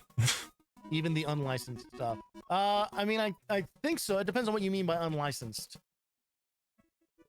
Because there are some cases, like he's beaten like the Cheetah Men games, but he hasn't beaten all the stuff on the Action 52 because yeah, some of those games like literally can't be beaten. completed, right? I mean, that's what I was thinking of, because I'm pretty sure like some of the first videos that I even watched online was somebody trying to beat Action 52 and like all of the games in it and not being able to, obviously. Yeah. Oh, I remember that thing. I think he gets a pass on those. Yeah. So whatever. Completed like the Cheetah Men games, which are also just super fucking broken, and you need to do weird shit to make them work. You know? Yeah. He's managed that. Yeah, I don't think I could do any of that. But maybe Super Nintendo, which only has more, I think. Or doesn't have more? It might, but I don't think by all that much if it does. Yeah. It's kind of the thing is, like everyone was developing for the NES, and then the Genesis, gave the Super Nintendo a bit of competition, but still a shit ton of games on both of those systems. You done did it. Okay. So this is it. Now you take a photo of this and you send it into Nintendo Power, and they'll send you back a badge. Oh, all right. Hold on, let me get my phone. Which is the thing that I never got to do. I didn't know that was a thing until I was way older. Yeah, I never really had any of that kind of stuff. Yeah. All right, I got the photo. Great. Sick. And mostly limited by you can only publish X number of games per year. Yeah, pretty much. Well, I guess Kirby's done. Kirby's done. That is faster than I expected. Finished it. Beat a game on your channel. How does that feel? Wait, when was the last time I did that? When's the last time you've seen credits roll on anything? I mean, the last time I saw called Draken. Actually, I think either it was Draken or it was Me-Side when I finished that. Oh, which sure, yeah. I actually still didn't finish the English playthrough of that. For some reason. Yeah. I just sort of like stopped. It wasn't because I wasn't enjoying it. I just think the momentum, like the moment passed somehow. So maybe it's closer to October. Maybe I'll just play it for the rest of that or something. I don't know. Never not playing Me-Side. Yeah. Appropriate to do so. Well, I mean, there's plenty of other horror games to play, but I don't think I will be doing that. So, I mean, what do I even have that is like actually scary? Because I don't know anymore. I have It Steals, which was, the person who made Lethal Company. Okay. Yeah, I think. Well, they've made a number of other games, but they also made the horror game called It Steals. And I was thinking, heard of that one. I was thinking of going back to that, but the reason why, I refunded it. Oops. I played it for 14 minutes and I refunded it. I remember. Well, the reviews are in. I remember now because it just kept startling me and I was annoyed. So you returned a horror game for scaring you. I think it's because it was just like you're supposed to like run through stuff, and I didn't like it. So it was like a weird like speed run, like, but you get scared at the same time, and I was just like, this isn't me at all. Like, I don't know what's going on here. There was one called I'm Scared, which I also refunded. Because that's a good one though. Okay, the only reason I refunded it is because it didn't work. Because it scared you? Oh. No. For some reason it like pointed my camera up at the ceiling and it didn't stop pointing my camera up at the ceiling, and I couldn't stop it, so I just left. And I refunded it. So yeah. The good ending to that is that after that, actually no, I think there was one more that I played that day before you refunded that one as well. Well, oh no, I think it was Born into Fear. Born into Fear. I think I was somewhat vibing with it, and then I got lost. And then I was just like, you know what? Maybe horror games aren't for me. But then I fired up one called The Bunny Graveyard. And then the rest of that day, I played the rest of that game, and it was really nice. Yeah. So that it saved the day. Because that was like my one horror stream that I did. And it was just like, all right, 3 misses, rule of threes. I should probably just get out of here. But like okay, Born into Fear, 17 minutes. It Steals, 14 minutes. I'm Scared, 5 minutes. Like The Bunny Graveyard, 3.5 hours. So amazing. You know. So literally half an hour shared between 3 games, and then one game that actually spoke to you. Yep. And I wouldn't have it any other way, because honestly, an entire genre. I was about to give up on horror games. You know, it was gonna be over. Let me move in the middle again. I mean, for what it's worth, there's a lot of like trash horror games out there, especially on PC. So it's not like you're necessarily wrong for not being super into them, because most of them are that kind of like jump scare slop, you know, just kind of meaningless whatever Unity flips or something like that. I don't think I'm Scared falls into that category. I think I'm Scared does some pretty interesting fucky stuff. Yeah, if it's actually good, then all the better. Maybe I'll circle back to that one. I'm not sure, but I also wanted to play that. Like the Me-Side devs had some other game before Me-Side that they did that I believe they referenced in Me-Side, and so I thought maybe it would be of worth to check that one out. Sure, I don't remember what it's called though. I don't remember the name of it. Hold on. Me-Side. Umfend? Yes, it is. Wire Lips or Eco Hole?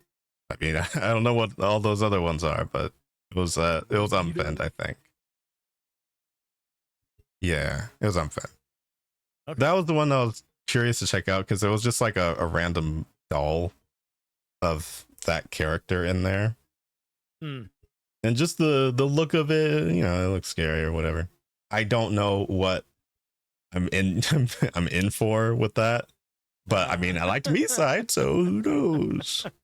It's not like every single game that they make has to be that though, so I understand. Well, Me-Side is also playing with a very specific like concept as well. Yeah, so for sure. I would hope you wouldn't get that kind of same treatment. I mean, their entire category.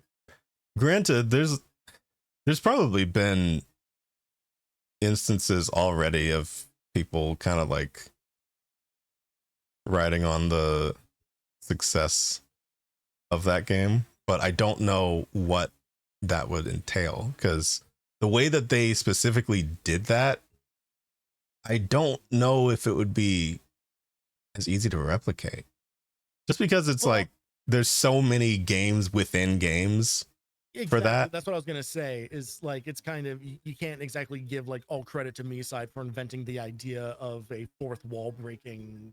I mean, yeah, Like like self-aware horror game type thing. Yeah. That's pretty well worn territory. I mean, They've it's executed on it very well. it's less of that and more of just like the it's not even just to say that I only like the mini games. I just think that breaks it up in an interesting way of like trying to keep with the theme of what's going on. They do more interesting things like with that concept than other games necessarily have. Yeah. And I mean, they do still have that endless mode coming next year. I don't know what that really is all about, honestly. But if it's truly endless, then I guess I just have one more just an infinite amount of metas just like dropping from the ceiling like a pachinko machine. Honestly, if it's just you being able to run through and play all the mini games endlessly, then that would be good for one stream. but I just being honest. Yeah. I don't really think I could mess with that endlessly. But I there's nothing I want to watch more than you endlessly playing that game's version of Quake. Yeah, no, I haven't even played the actual Quake or Doom or practically anything from that era. Looks like we got our next game for navigation time, baby. That'll be so fun. We're gonna explore the world of ancient first-person shooters. Quest. That would be incredible. What do you actually want to have me play next? Oh, I haven't given any thought to that. Are you fucking kidding me? That's what I'm at. I just asked you. So think about it now. Oh, okay. I'm gonna pull something out of my ass then. It's all right. Go ahead. I don't. Well, it's okay. Give me a range. Well, it might be too fresh for you, given this. But how do you feel like now that you have like cracked into like this NES era type thing? Like, do you have interest in exploring more of this this era? Would you want to like always be like moving up through the console generations or something like that? Because that is going to really frame. Because I could recommend like 30 other NES games if we wanted to keep it there. Right. But if you want to see like more varied, stuff, then we can kind of bounce all over the place. Like, how much PS1 experience do you have? Well, there was Jedi Power Battles. Right. There was still need to actually do Digimon World 1, World 2, which was trash. Okay. It ran at like. What I'm hearing is you never play any good PS1 games. You let me finish. I'm just saying, World 2 was trash specifically. It's not that the Digimon World games were bad or anything like that. It's just that one specifically ran at like 7 FPS, and it was just one of those where it was just like, all right, if I were to ever try this again, I would have to emulate it. And I would have to like upscale it or something, because that thing did not run on its own hardware internally well. Yeah. Like there were so many games like that. 7 FPS is low even for PS1 standards. It was so bad. And I mean, load times were like one thing. Like you could always sort of forgive that a bit, but that one, I mean, that was just part of that generation. It was like you would have somebody start an attack, the name would show up, and 3 to 5 business days later they would do the attack, and it was just like, okay, this is genuine. Like turn-based is one thing, this is like lifetime based. Like it's not turn-based with buffer time is inexcusable. Yeah, no, it's really like every single fight would take that long, and it was a dungeon crawler as well, so the spaces you were going through weren't even that interesting either. They were just all sort of like formulaic. It could not have done a worse job of being a game. Some of that sounds kind of a lot like what Kudelka was like when I played through that. And you still got through it. I got through that. I played through that whole fucking game. There are things that I liked about that game. There are things that I really liked about that game, but the combat was not one of them. Yeah, imagine that game with no redeeming qualities. And then yeah, the Digimon one is basically that with no redeeming qualities whatsoever. Yeah, like the story did not even pick up until much later. You would have to like slog through all of that stuff, and I believe I played it about as long as I played It's Scared, Born into Fear, and I'm Scared, and It Steals. Like all of that was just loading times. Yeah, it was not like it was actually probably one of the first times I ever dropped a game like that, because you know, when you had a game back then, it was you play it yep. because it's what's there and what you have, and it was just That's like why I have 100 hours in Bible adventures. Yeah, actually, wait, no, there was another one that we kind of skipped over. There was a Super Nintendo Carmen Sandiego game that was kind of bad. And I didn't even. I think it's only because it didn't work. Like we couldn't get the cartridge to work. So, you know, again, I'm sure it was great, but we just had other like PC Carmen Sandiego games that did work, so we just played those instead. But those would have been. Well, I don't know, because weren't the Carmen Sandiego games on PC? Those were like okay. Because there were kind of like two versions of Carmen Sandiego games. Did you have like the point and click games, or were they the point and click games? They were the point and click games. Yeah. Okay. You would like travel around and you know, get information, trying to go after Carmen, etc. There was like music and stuff that would play, or different different like anthem. No, I just mean like licensed, a lot of licensed music that I remember, like little bits of it for some reason. Oh, okay. Yeah, like licensed music, not just music in general. You described like you know, you would complete objectives using your controller to move around the character on the screen. Visuals on screen indicating the passage of activity. Mm-hmm. There would be things like that happen, but no, like those the edutainment games and things like that were a lot of fun with those. I also like the show as well. Well, both versions of the show. I think I was talking to you about that the other day. The quiz version with I think Lynn Big Pen as the chief or something.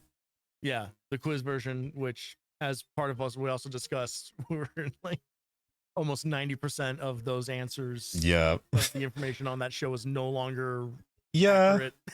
Yeah, they'd have to redo that a little bit, I think. Redo a whole bunch of that. Yeah, but I mean, even still, like, so for PS1 after that, it was basically like it really actually was not that much. It was Digimon World 3, Digimon Rumble Arena. I hardly remember what else that was on there. We just played a lot of Digimon games. Yeah. Basically, Digimon games, and I don't even remember what the first one it was that you said that you had, because it's all just been replaced with Digimon information. I mean, yeah, that's true. I said Jedi Power Battles. Okay, right. Yeah. Okay. Oh yeah, we also had Star Wars Masters of Terrascasi. Now we're talking video games. Now we're talking good video games. The premier Star Wars fighting game, of course. The one and thankfully only. Oh yeah. Star Wars fighting game. Mm-hmm. We also had a classic. The amount of effort, before you say it, the amount of effort that I put through my young brain convincing myself that game was good and worth playing. Oh yeah. Yeah, I don't think I went through that personally because I knew it was garbage because I had already played Soul Calibur 2. It was too late. Oh yeah, if you've played any other, yeah, no, that's It the was thing. too late. Yeah, I had Tekken 3. Like there was Well, no, yeah. there's no comparison. Right. Um, I never had any of the PlayStation Tekken games actually. Okay. I only ever had Soul Blade, which is not a good game, but it was the origin of Soul Calibur. So, True. It was a good game in that. But yes, Dread is correct. Soul Calibur 2 might be genuinely one of the best fighting games ever made. Oh yeah, like the GameCube version. It's just like it's so snappy and fast and fun, and like that basically it like ruined other 3D fighters for me, including Tekken. Honestly, I had Tekken 5 on the PS2, but yeah, that was just too good. Yeah, I mean, for me, and obviously, you know, it's pretty heavily based in nostalgia. You know, like for me, like Tekken 3 is kind of like the peak of the series for me, because after that, like every Tekken game, like after 3 is just iteration on the same formula. Yeah, that is kind of the case, almost to the detriment of Tekken, which I feel like is being felt to this day because so many people just want everything to be Tekken 3. And because they've been genuinely raised to think and with good reason, this isn't Tekken 3. I don't like this. And it's like, okay, play Tekken 3 then. But like whenever they try to change anything significantly, which I feel like Tekken 7 struck an interesting balance with that, but at the same time it had Geese Howard and Eliza and Akuma throwing fireballs and moving in 2D on the 3D plane. So it's just like it had all of that, but then it also had like Noctis warping at you and throwing spears across the screen and there was teleporting of weird bleed that happened with the DLC on that one, where it's just kind of like, this is an interesting experiment, I guess, but boy, these characters do not work in what is traditionally a 3D fighter. They do. They got them to work, but it's just like you're not working with everyone else. You're not working with everyone else here. Like they made Capcom versus SNK 3, but like, you know, good for them. That hasn't had an iteration in a very long time. But yeah, Noctis Noctis doesn't even work in his own game. I mean, I guess he's got 3 other people to work for him, so he doesn't really have to work, does he? Inaccurate, and I'll say that as someone who actually enjoyed FF15 a great deal. Well, did you like playing as the other ones better? Or did you play it when you could play as the other ones? Because I also know that it was a game that didn't start out with you being able to play as the other characters. That was something added later. What the hell are you talking about? What? You couldn't play as the other characters. In 15? Yeah, in 15. That was an addition to the Royal version. Oh, okay. Yeah. So if you played the Royal version first, then at launch, Noctis was the only playable character. God, I genuinely do not remember. Yeah. I just remember that being whatever version. It was whenever it came to PC, like that was the version that I played. Yeah, I think Royal version was only was PC. So if you tried to play it on console, then where the hell is it on my fucking? Yeah, there was a Final Fantasy 15 Windows Edition. Yeah, Windows Edition. I think Windows and Royal Edition are the same thing. Like I think Windows Edition is a port of the Royal Edition, or they added the Royal Edition content to the Windows Edition or something like that. That makes sense. So yeah. So I think I guess I wouldn't have known the difference. Yeah, PC players would have only known it as a complete game, but when it launched, well, yeah, I mean, even then, yeah. Oh, yo, you gotta. Does Final Fantasy 15 does not have a complete version of itself in any format? Oh no, like it's fully unfinished. Unfortunate. A PS4 Pro 15.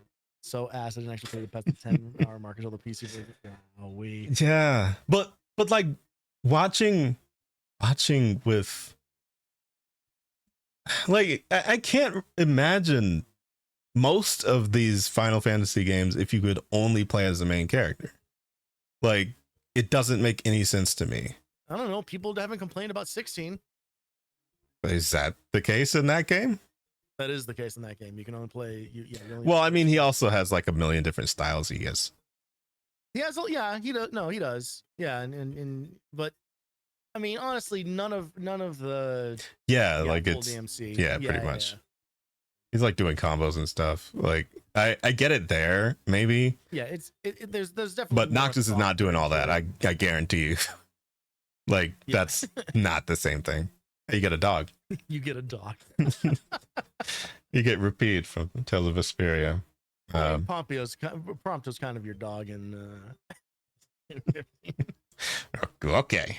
I didn't know it was that kind of game. You want a dog in Final Fantasy, you go play the best Final Fantasy, which is 8, god damn it. And you put Angelo on your wrist and you shoot him like a fucking rocket. Oh, I didn't get that far. I do. That is one of those. Go down swinging as the last person defending Final Fantasy. No, I liked 8. The little bit that I played.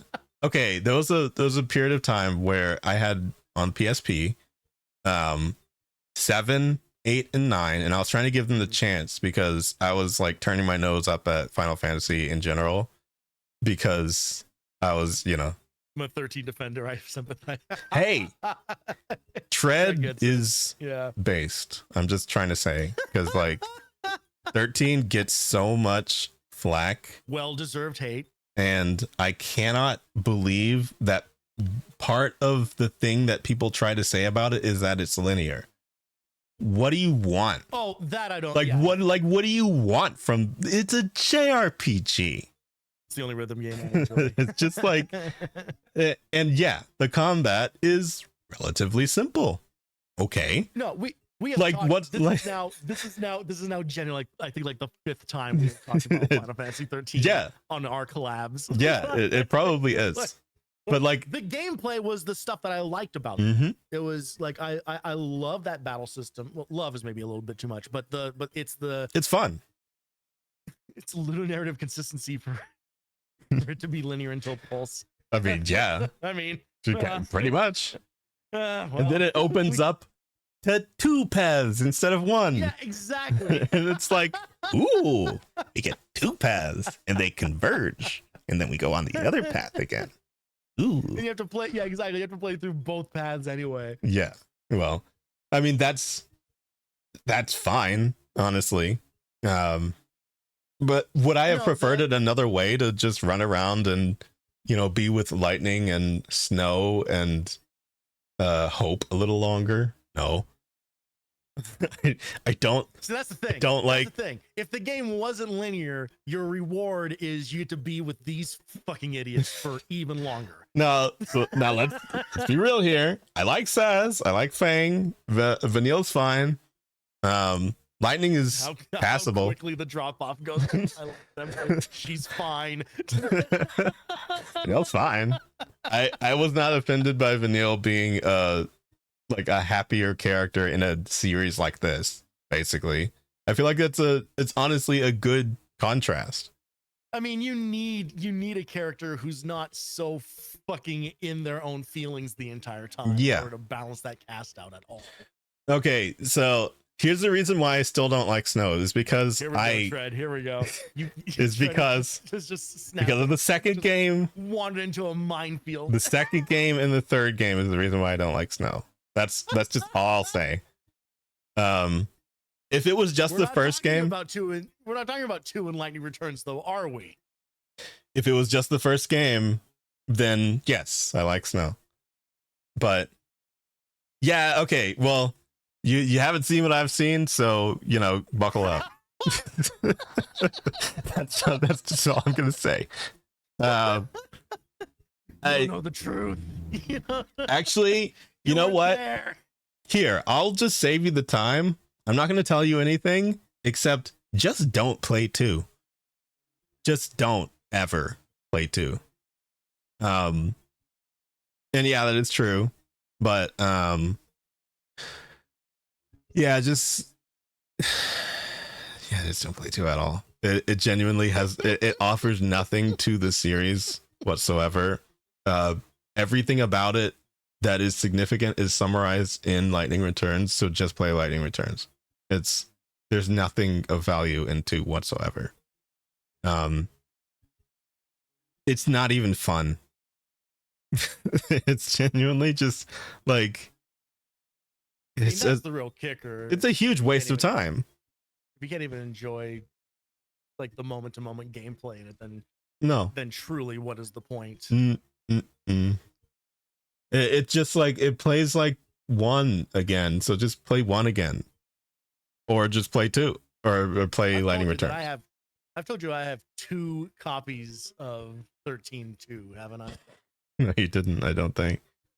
Yeah, I've told the story on stream before. I don't remember if it was with you though, but this was now years ago when I decided, you know what, I'm gonna actually give Final Fantasy 13 another chance.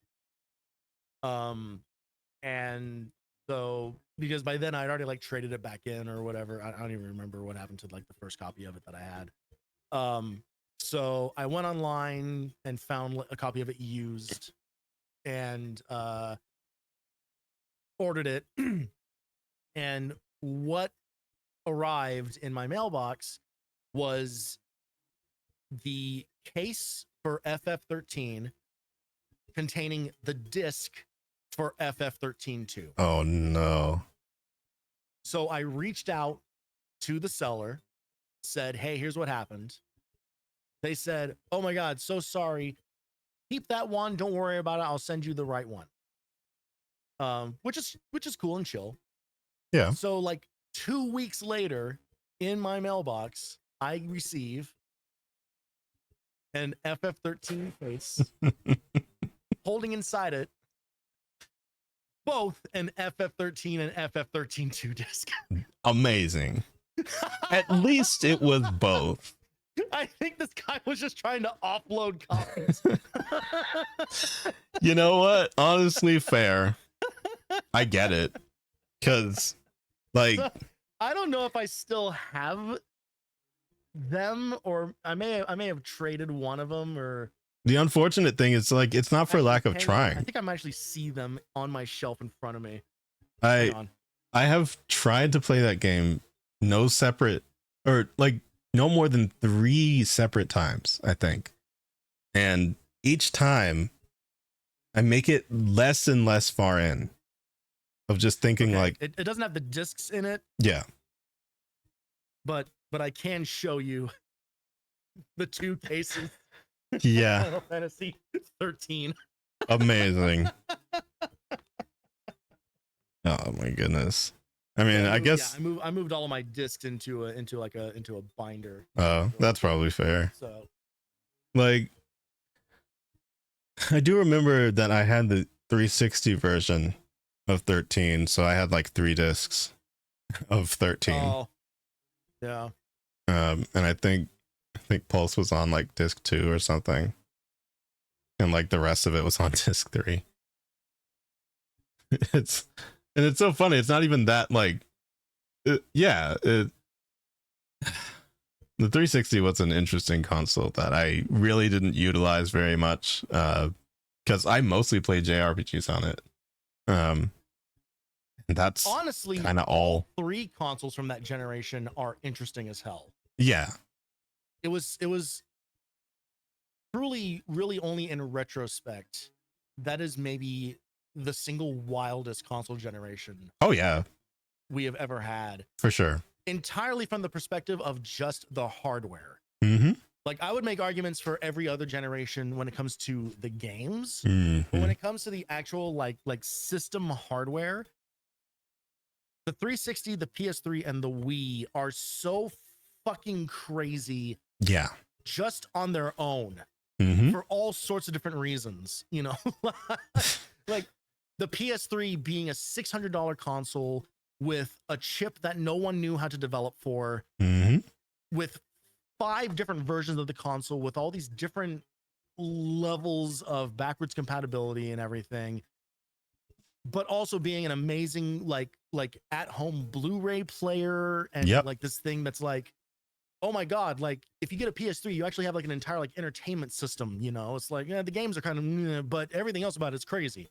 Yeah. Meanwhile, on the 360, yeah, the 360 broke if you looked at it wrong. Like the whole fucked up like Red Ring situation, which I was a victim of. I wasn't. I was very lucky. Like between that, you know, the 360 more than the PS3 began like the whole fucking conversation about DLC as a concept. Yeah.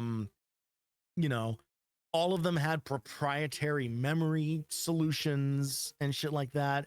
And then the Wii is over here with everyone making fun of motion controls and waggling a stick around, but also had the most insane third-party support, and I think still has the most games of any console ever released. Yeah. It's practically timeless at this point. Like, and outsold both of the other two systems. Like against all odds, because fucking adults wanted that one. Like people who weren't gamers wanted that one. You know, like everyone's grandma wanted to play Wii Sports. They didn't give a shit about Resistance or Halo 4. It was back when all these exclusives and things were the thing to pine over, and it didn't make. I mean, I guess being on the other side of it, it feels kind of strange to think that it was so important back then.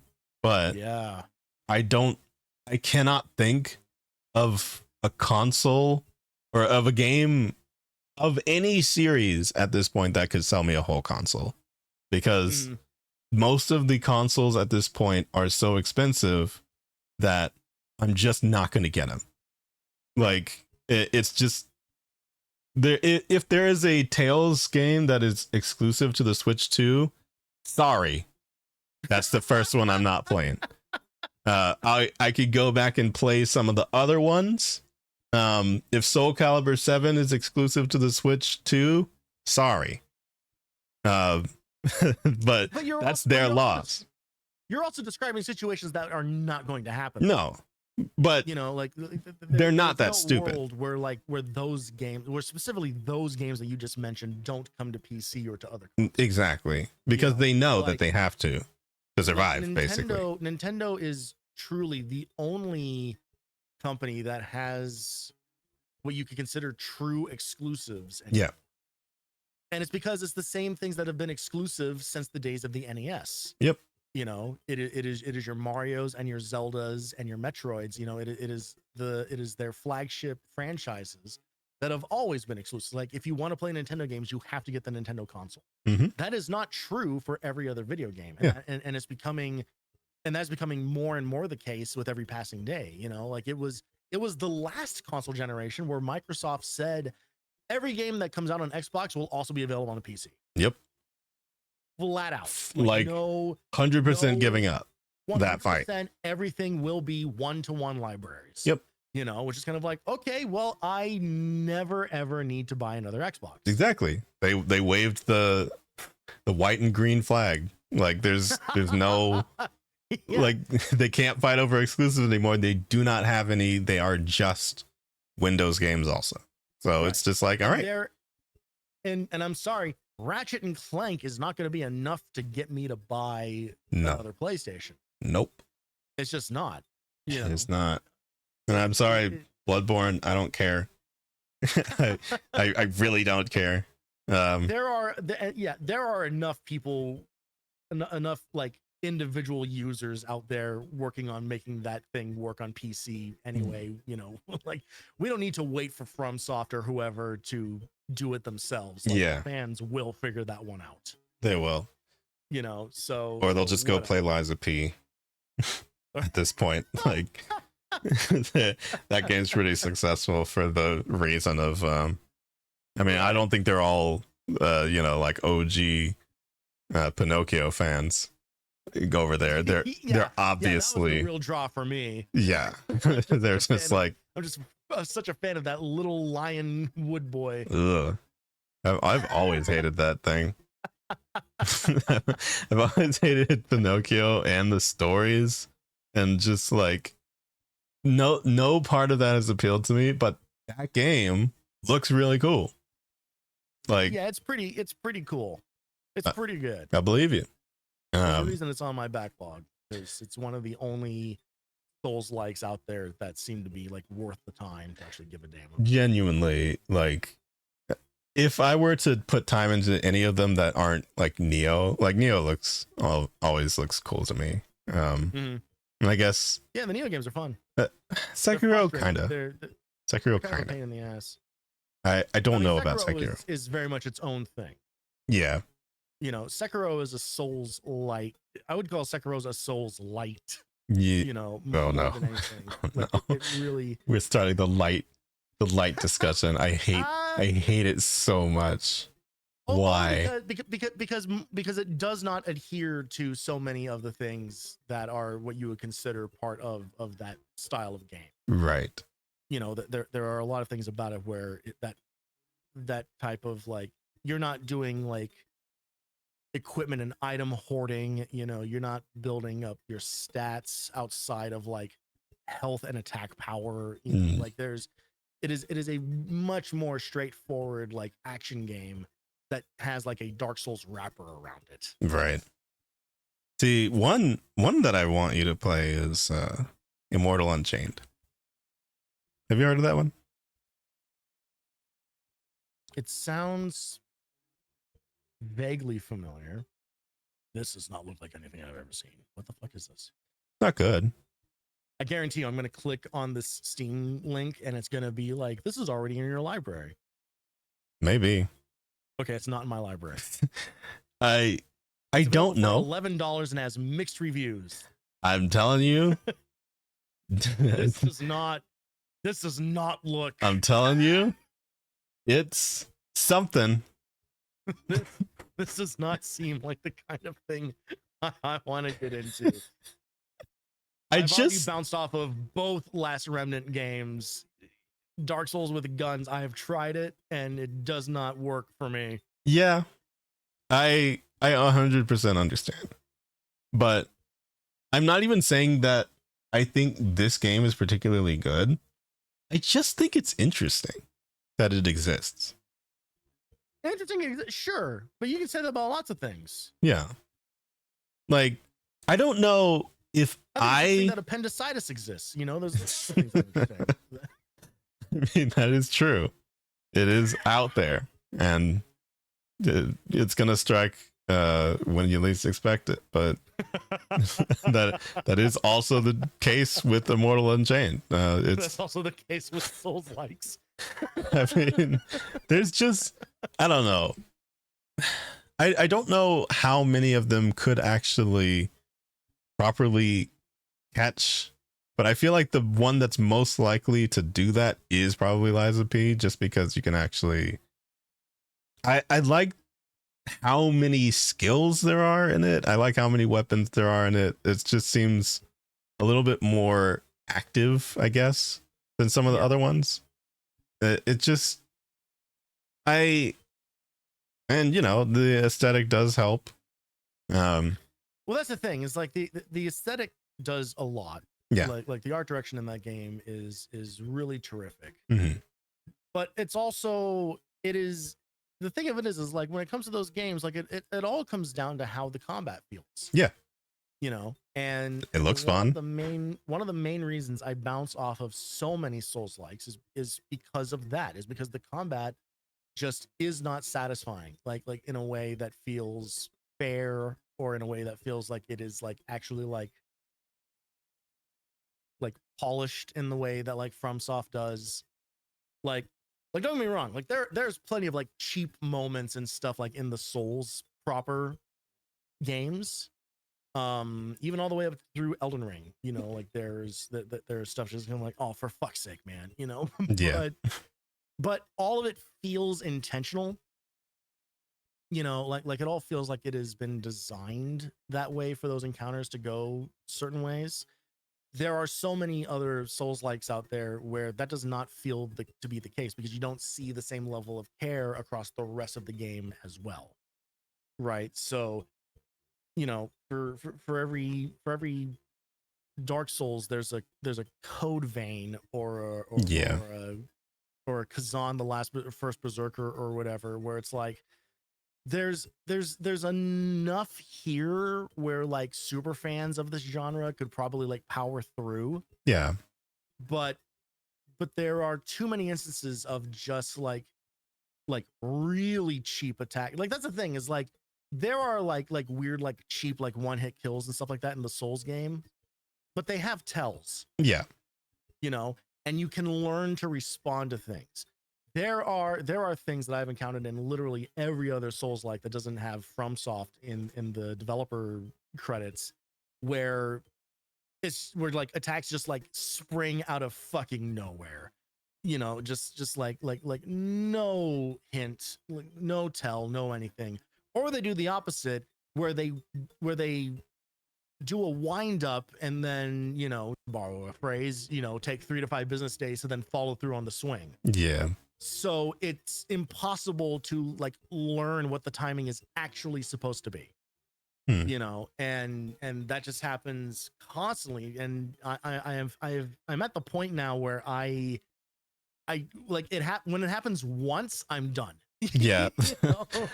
Yeah. Like I played, I think, a whopping like 40 minutes of Wu Chang Fallen Feathers or whatever the fuck it was called. Because it did exactly that. Oh. Every single enemy does like these delayed strikes, and it's and everything does a million damage to you no matter what, you know. It's just, it's people, everyone learns like the wrong lessons from these games, and it's not supposed to be. It's like, yes, the Dark Souls games are punishing.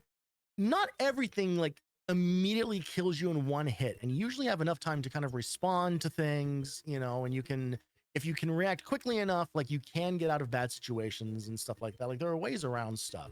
But there are so many of these other games where it's just kind of like it's just hard. Just make it hard. Yeah. You know? And that's not really the point.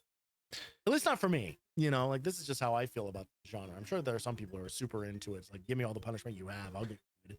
See, of the games that I can think of that I continue despite having, you know, difficulty with them, usually the ones that I continue like that are fair and they feel fair.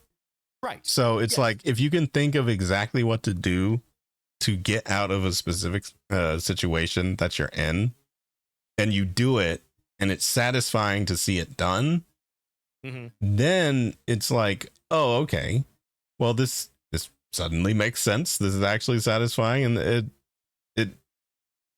it actually feels complete in that way.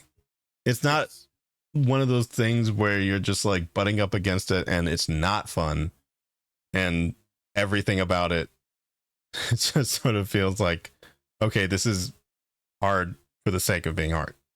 Right. Because like the balance of difficulty is very important. I know that everyone basically says that the Souls games are difficult, but I don't think that's a part of it, really.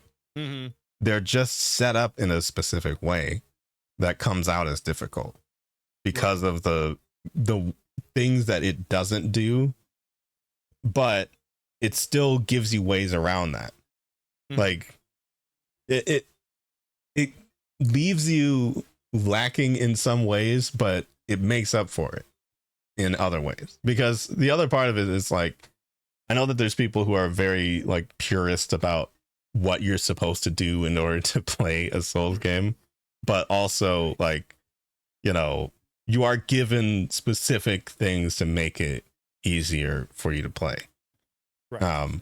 And so if you want it to be easier, like people will sit there and talk about to be open-ended. Yeah, it's open-ended for a reason. And people will sit there and say, you know, you have to do a strength build. Well, a strength build makes it easier. So, right. so like, what are you saying? Like, so if you really wanted it to be so specific in trying not to make it harder, then you would just say don't put your points into anything. Right, exactly. Yeah. But you're saying put it into strength. Level 1 run. Yeah. Everyone, no armor, level 1, you know, final destination. Like, it's not it's not one of those things where you can sit there and set external rules. If you want to cast a fireball, you want to summon something to, you know, for the boss to go hit while you get some extra hits on it, that's fine. Yeah. That's what that's there for. So it's like, well, it's open-ended.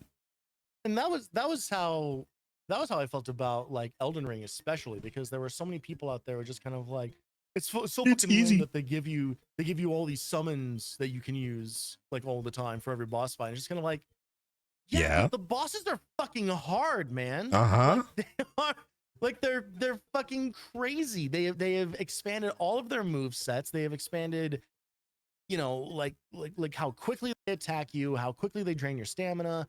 They're way more aggressive. Look, sometimes it's literally 2-on-1. Sometimes it's literally 2-on-1. And honestly, and I have felt that way ever since the very first Dark Souls, that combat is not designed for more than one enemy at a time. No, it is not. I don't care. I will go on record when saying that I think that the Ornstein and Smo fight fucking sucks. Because you are spending 90% of that fight just waiting for the ability to maybe get an attack in. Yep. Because you have to spend that whole goddamn fight on the defensive because you have these two characters that have independent programming. Mm-hmm. You know, they're not doing follow-up attacks for each other. They are acting fully independently. So you have to like balance this shit in a way that does not feel fun to play. It feels like it is a roll of the dice every single time. Yeah. It's like, is the RNG going to work out in my favor this time? And so when they just expand on that by tenfold by the time you get to Elden Ring, it's like, hey, they have built the game around you having these summons. They have built these systems in there knowing that this is how these boss fights become more manageable, knowing that this, like, everything in this game is designed to kill you. Do what's in your power to kill it back. Yep.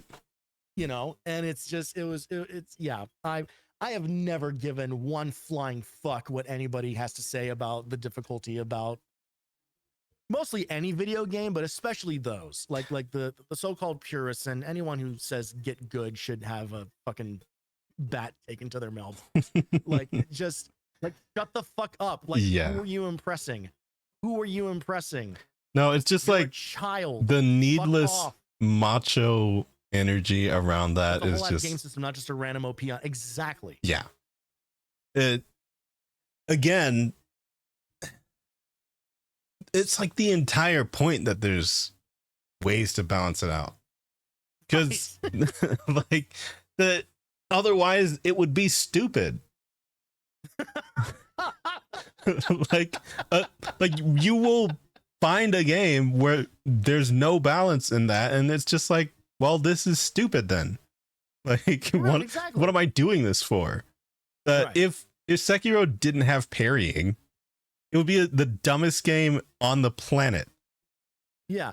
Well, I was gonna say, like all the things that you mentioned about fairness and the ability to like work your way out of things like in those games is why I think Sekiro is really the peak of anything that FromSoft has done in that genre, you know, like in that style of game, because you are fully empowered to deal with quite literally every single thing that game throws at you.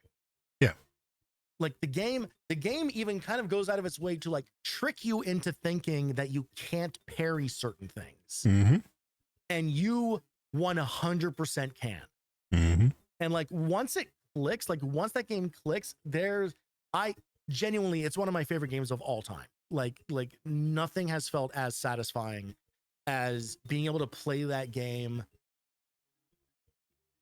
as a rhythm game, you know, like being able to play it as like, I have this entire thing memorized now because these rhythms are so specific and these moves and that's the other really important thing. The moves always work. Yep. They always work. You know, like there is there's really no guessing that you need to do in it. Like once you figure out the thing that works once, it always works forever. Mm-hmm. And it never stops being satisfying.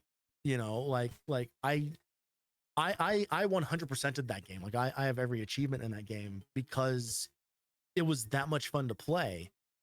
And I think I had to play through the whole campaign, I think 5 times in a row in order to unlock everything. Well, that's a lot. But here's the thing.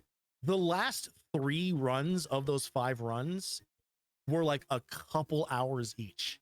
Because by that point, like it was like the Matrix. Like I could see the code, you know, like you can just know that world like so inside and out, and you feel like a god. Like you feel like truly unstoppable. And it is for a game that like beats the shit out of you in the beginning. Like it has such a natural learning curve to it that it becomes one of the best power fantasies I think I've ever played in a game that does not turn you into a superhero. Yep. What is crazy though is that there you go. The next game I want you to play is Sekiro. what I was about to say is like I've actually played a bit of that on stream before. Oh, have you really? Yeah. It was a long time ago. And it was just like the first level up to maybe like the first boss. Okay. And even I understood it even up to that point. Even though I don't think I beat the first boss like on stream, but the run back up to it, I was getting it so much with the enemies that I was just like, okay, I can kind of see how this works. I can understand it. Now that was a long time ago. I don't have any of that memorized anymore. Sure, yeah, certainly. But it's just like I could already tell that when you're in that game, you are just in it. Like if you can actually you can just like start seeing stuff from like a mile away that you can do. Yeah. And you kind of go to a different place. You're practically just hunting people at that point. And it's not, you don't look at a field of enemies and see a threat. You see like opportunity. Yeah, it's just like it's crazy because you do not start out that way, and I remember not being that way. You start out being terrified of absolutely everything. Oh God, please do not let me get into another fight. The way that I play these games, and the way that I even played Neo, and Neo's not that hard. Like or of that to that point, I played Neo like a stealth game. I was moving so slowly between each enemy, trying to make sure, looking around every corner to make sure that I wasn't getting ambushed. Sometimes I was. And so I would then back out and I would lure the enemies one by one into like a small corridor and deal with them one by one. I took maybe like 2 or 3 hours on like the first stage. Yeah. And it was just, I knew that I wasn't supposed to be playing that way. So I was so glad I wasn't streaming it. I was just like, this would probably be the worst thing for me to like subject people to. Sure. Because like, it's not a stealth game. Like you're supposed to be able to run 2 enemies and deal with them to some degree. But I was just like looking around. You're supposed to be fairly aggressive, but I will say that the Neo, as much as I do enjoy the Neo games, they are some of like the worst offenders of like bullshit enemy placement and like constant fucking ambush spots and things like that. Like I was not having any of it. Like I was trying to make sure so hard that nobody ever got behind me. Right. And so when they would do it, which was so often, I would just like reposition as much as possible, try to make sure that only one of them saw me, or like practically redo entire fights just to make sure like, and I don't think I could have gotten through the whole game like that because like there's just no doing it. at that Yeah, point. at a certain point, you kind of need to throw caution to the wind, and well, Neo also kind of falls into the same thing that the Dark Souls games actually fall into, where eventually you realize, oh, actually, just run past everything. Yeah. Eventually, run past everything and get to the boss door. yeah, eventually that kind of like became the thing, because once I found the boss itself, it was just like, oh, well, these guys are just here now. I don't actually like, what am I gonna do? Get points? Like, get a high score? Like, I don't need to beat these guys. Yeah, I don't need more samurai points. I never get out of mid stance anyway. It's genuinely, I can honestly say I did not get the stances very much. I truly, those games, I kind of appreciate actually that you can get through those games without engaging in the depth that combat wants to go to. I did like stamina reclaiming stuff. Oh yeah, no, but that was that makes sense. That was like kind of it. Like, that's, those are passives. Yeah. I mean, yeah, it was like timing stuff where you could like do a thing and reclaim some stamina if you went into another stance or something. That's about all I did. Right. But like everything else about it, I don't know. I would have to get super into it, or maybe even like play the second game more, because I never played the second game. So I don't know to what degree it's in there. I know you could like turn into something crazy in the second game. So yeah, well, so the second, so as someone who actually went back and played through a good chunk of the first one, actually pretty recently, like within like the last month. Yeah. After beating Neo 2 earlier this year, maybe last year. Mm-hmm. And I did like I got like through like 3 playthroughs of it, because it's one of those games where there's like an infinite amount of like, every time you beat the game, it unlocks the next difficulty level. Oh yeah. Play through the whole game again, and then next and then next. You can do that like 5 times, I think, before you get to everything. So I played a lot of that game, and what I can say is it is criminal how much of Neo 2 and Neo 1 share the same exact fucking content. Oh, really? It's actually crazy. Oh, there are like whole ass levels are just 1-to-1 the same in both games. Mm-hmm. They're all the enemy types are exactly the same. I mean, they added a couple new ones in Neo 2. Honestly, like the boss fights are all unique. Those are all unique, but all like your fodder enemies and stuff like that all follow the same.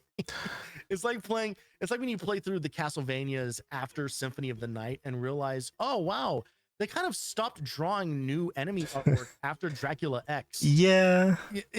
You know? Unfortunate, truly. I'm trying to think. I mean, honestly, the Mega Man games are a little bit guilty of that. Some of the earlier ones. But yeah, no, that just sort of makes me think I should just play Neo 2. Honestly. Neo 2. Yeah. Genuinely just play Neo 2. Yeah. I was kind of thinking it. Like, I'm not really that attached to Arthur. Refinements. It is a little more. I mean, those games are kind of built around like play your way type of game style. Yeah. Obviously, not to the degree of something like a Dark Souls is, but you know, it is kind of like, it's like run around and whap stuff. Yeah. And Neo 2 just expands on things a bit better. You know, there's some quality of life improvements that game makes, like even something as simple as like your arrows automatically like restore when you go into the next level. Right. You know, like they don't do that in the first one. Like you have to manually go take them out of your item box. Ooh. You know, so there's a lot of like little things like that. But in terms of then like the actual like content of the game, they are, yeah, it's crazy. So you might as well play Neo 2, which basically has all of Neo 1 and then other stuff on top of that. Mm-hmm. Yeah, I think honestly that's Or what I just was wait until thinking. Neo 3 comes out in a few months. I mean, that's also which, true. as far as I know, probably is going to be the exact same game again. Why wouldn't they do it 3 times? I mean, yeah, they got away with it the first 2 times. They got away with it the first time. I mean, I understand that the first one does have like a protagonist and stuff, but I really don't care. I would rather be able to. I skip the cutscenes. I'd rather just be able to make a character, and 2 guys can make a character. So yeah, you know, it practically makes no difference to me if the gameplay is pretty much the same. But would I want to experience the bosses in the first one? I mean, I guess. But if you wanted to, but if truly all of them are better in the second one. Yeah, I believe you. It's not. It's definitely not high on the list, but it is something that I've thought about again, just because it's like I get that this game was technically easy. Kirby's Adventure was not like the easiest thing ever, but it is like relatively easy. And so what I was thinking about scheme of things, in the grand scheme of things, like I was having my issues with it because I literally couldn't stop pressing the up button. Right. I mean, honestly, and like, and I say this not meaning it as like a slight against you, but I do think like most of the difficulty that you had with this was truly just like your grasping of the controls. Yeah, it was not so much. But even then, like, I believe me when I tell you, like, as someone who has played this game plenty of times, like, I was seeing you fall into the same kind of traps as I do of like getting caught up by some of the slowdown, so he doesn't like turn around, and, you know, do an in-hell attack in the direction that you should be facing. You know, the whole like puffing out and destroying the ability star that you just lost, and now you're fucked. You know, like there's plenty of stuff that was happening that is like naturally part of the game's difficulty. But like by and large, yeah, like I said, like the game is not a cakewalk, but it is also not like brutally difficult either. Yeah, I felt like it struck a good balance of some of the stuff that I normally do, because ultimately I feel like, see, when I get into Mega Man games and, you know, I guess the Gunvolt games, which may as well be Mega Man games, like I know it well enough to just sit there and like beat a boss or whatever.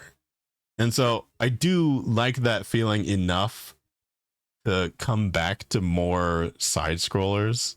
And I feel like I have a lot of them, but I just don't know exactly what to play, because even when I just clicked on the Souls like tab on Steam, which for one, I mean, some of the things under there are ridiculous, but for two, I saw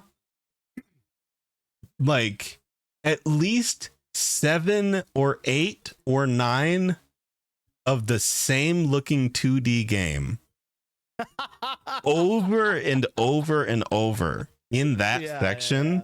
And so it just sort of made me think, like, I wonder which one of these is actually like any good. Yeah. Because there have been so many. There have been a lot. Like, you know, I know that, I mean, Blasphemous is one that kind of like took the name recognition maybe a little bit earlier than some of the rest of them had. But I don't even know necessarily if that one's good. It is good. It's a good game. It is really fucking hard. Right. And definitely cheap in a number of places. Like the thing that carried me through on finishing Blasphemous was definitely like its art direction. Like that game is gorgeous. And also like I'm like a gore hound too, so like that game is like like crazy violent in a really satisfying way when you pull off like certain finishers and stuff like that. But but it also is maybe one of the worst offenders of the you picked up an item. What does it do? How the fuck would you know? Yeah. Like the item descriptions are all this flowery poetic bullshit. Like they do not say Ooh, what things do ever. Like it. I don't like any of that. It's so annoying. Yeah. So, you know, you have to kind of, I guess, credit where it's due. It is fully realized in its tone. Oh, okay. You know, but it probably would not be what I would say to start if you were looking for like a Souls like 2D game. I mean, there's never been a better time to start playing Hollow Knight. Okay. If you wanna get ahead of the curve there, you have about a week and a half. Yeah, no thanks. Bang that one out. Yeah, no thanks. I heard that's a pretty long game.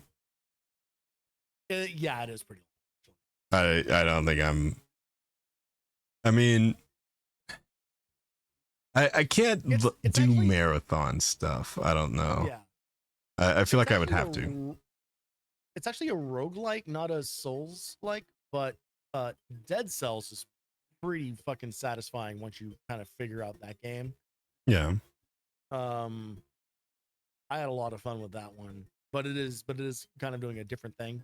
Mm-hmm. I feel like you'd just in terms of like side scrollers in general, I feel like you'd probably be one of those predisposed to recommending Bloodstained.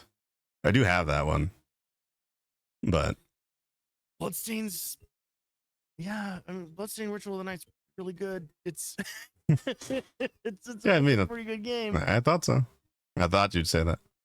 But I would, but if you wanted one of those, because then I would say like, yo, let's get a Game Boy Advance emulator and let's fucking fire up like Aria of Sorrow. Right. You know, I have never played Castlevania.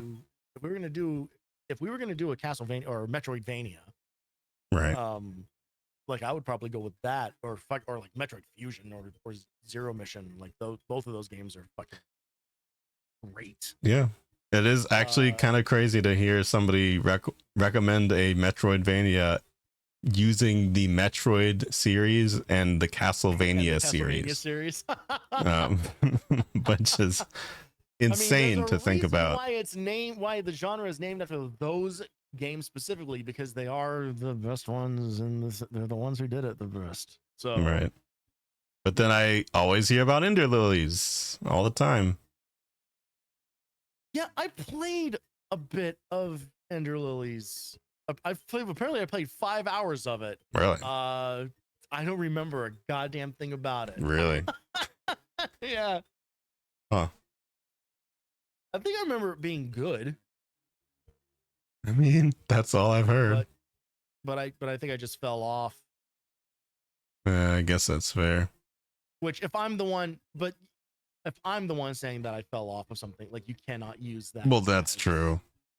Because that seems to happen to you a lot. I am the fall off king. I am. Yeah. All I do is bounce off of games.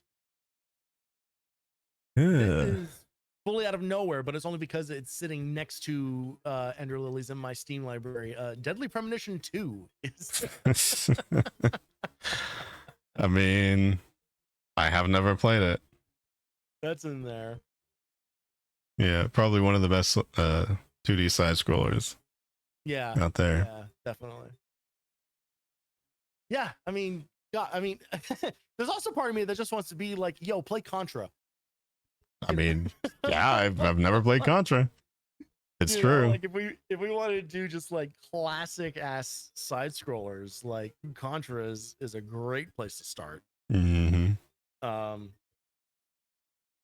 The dark dirty secret about Contra and Supercon or Super C as its official name is, both on the NES, is that the games are a lot easier than their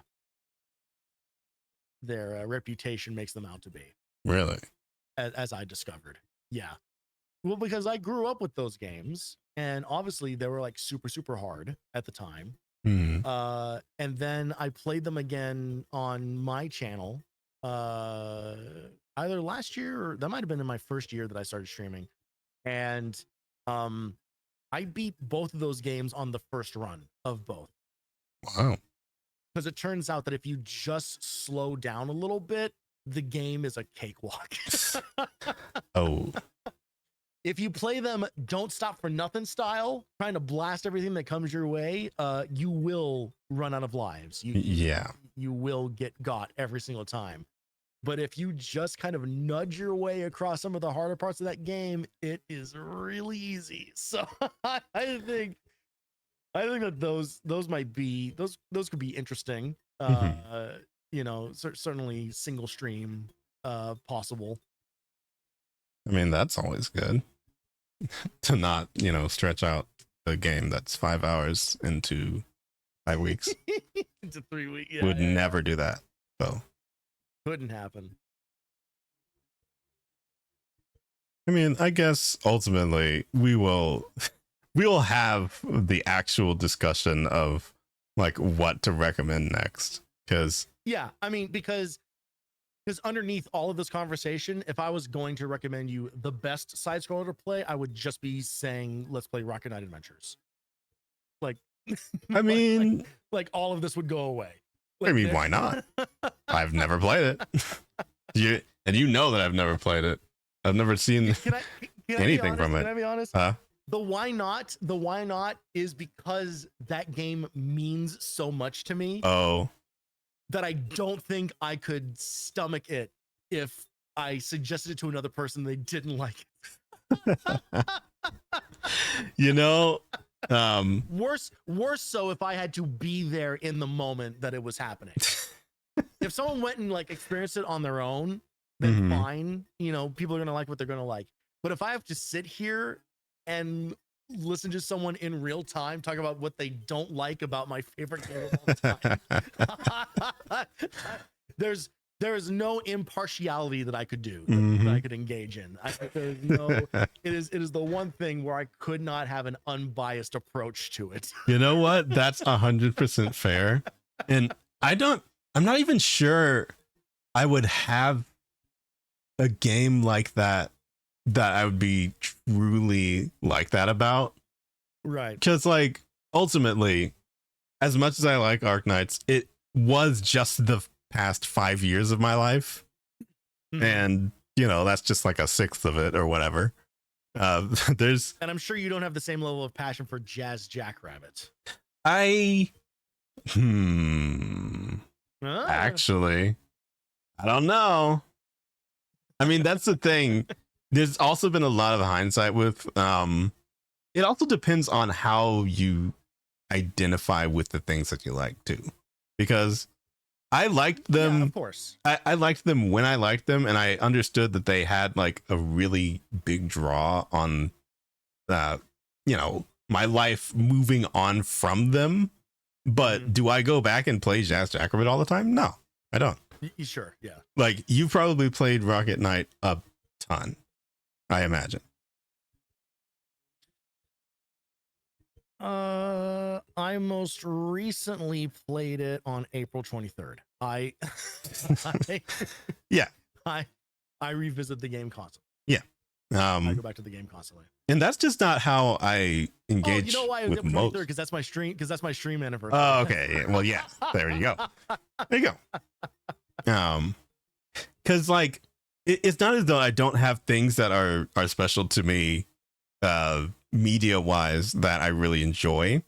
It's just when I do enjoy them, I enjoy them that one time, and then most of the time I just think back to it. If I'm not like constantly in it, like ultimately, if Arknights was a game that started and ended, then I would have been done with it in 2020. But it just so happens to be formulated to be endless, so I'm still playing it. Right. So it's just, well, yeah, and the thing is like it is a very, very short list of things like in my life and from my childhood that I hold in like the same level like esteem. Yeah. Like I am a very nostalgic person, but there are things that I can let go, or Mhm. or I don't need to like revisit necessarily all the time. Because like Yeah. I think I've even talked about it. Like it's very special to me that Tales of Legendia was the first Tales game that I played, but it's trash. It's garbage. Yeah. It's not good. Like I understand 100% that it's not good, and I can't recommend it to people. Sure. But if I had showed you the music and you didn't like the music, I would have been like, what is wrong with you? Because that's just like an objectively good thing of this thing that is ultimately bad, but I'm very nostalgic for. So it's just like I forgive a lot of the issues that I have with it in my head, but I know that it's not actually good. You're describing my relationship with the movie Xanadu. What?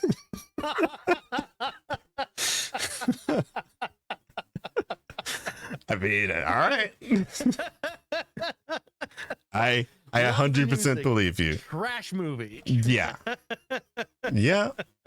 I mean, like all day long, I will go up. Like, I've even showed you like different stuff from or that he composed, and you were like, "Wow, this guy's crazy," because he is. Like, he's really good. He does God Eater. He does all this other stuff. God Eater games, not that good either, but like you know, I've played a bit. They're not great. Interesting anime, kind of. I don't know, but like it's just he does so much. I mean, even Code Vein, but but I just want there to be like a project that's universally good that he works on eventually. And I think, well, okay, no, I think he also did stuff for did some anime composing as well. I guess people like people like the one that he did. I just keep forgetting the name of it.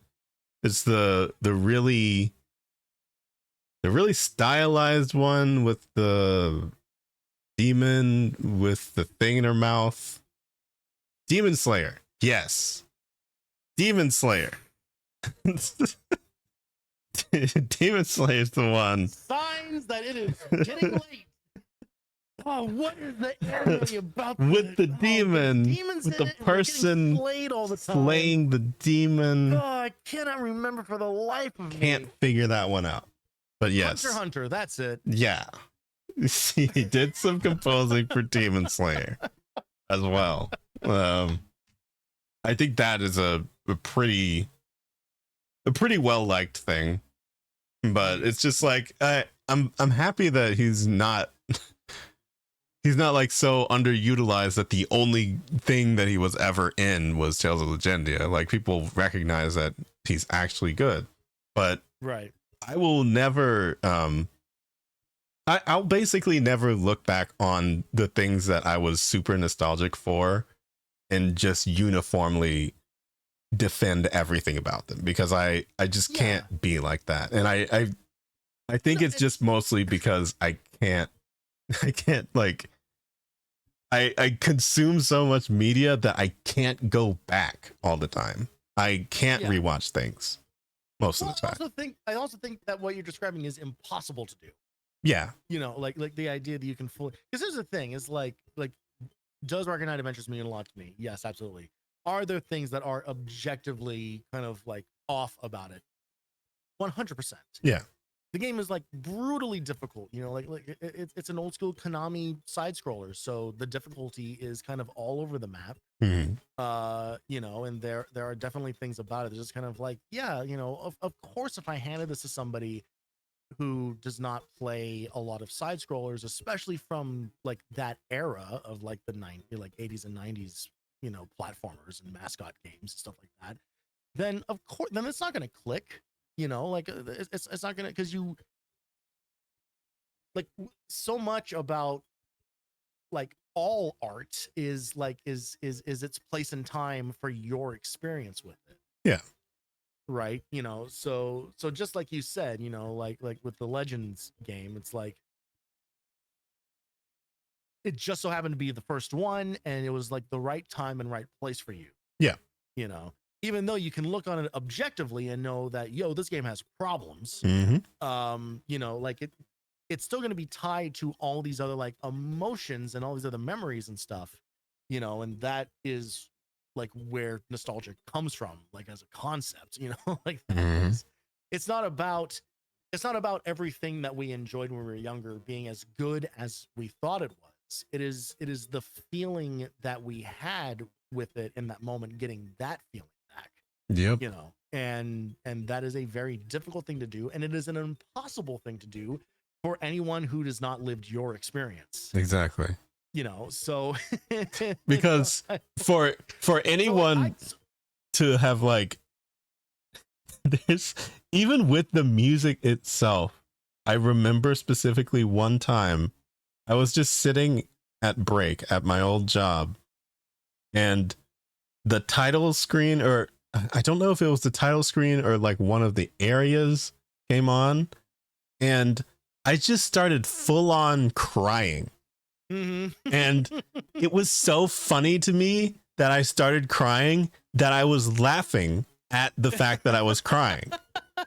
So I was like full on sobbing and laughing to myself, just a complete mental breakdown. just with headphones in, and that was the only second mental breakdown I had at that place.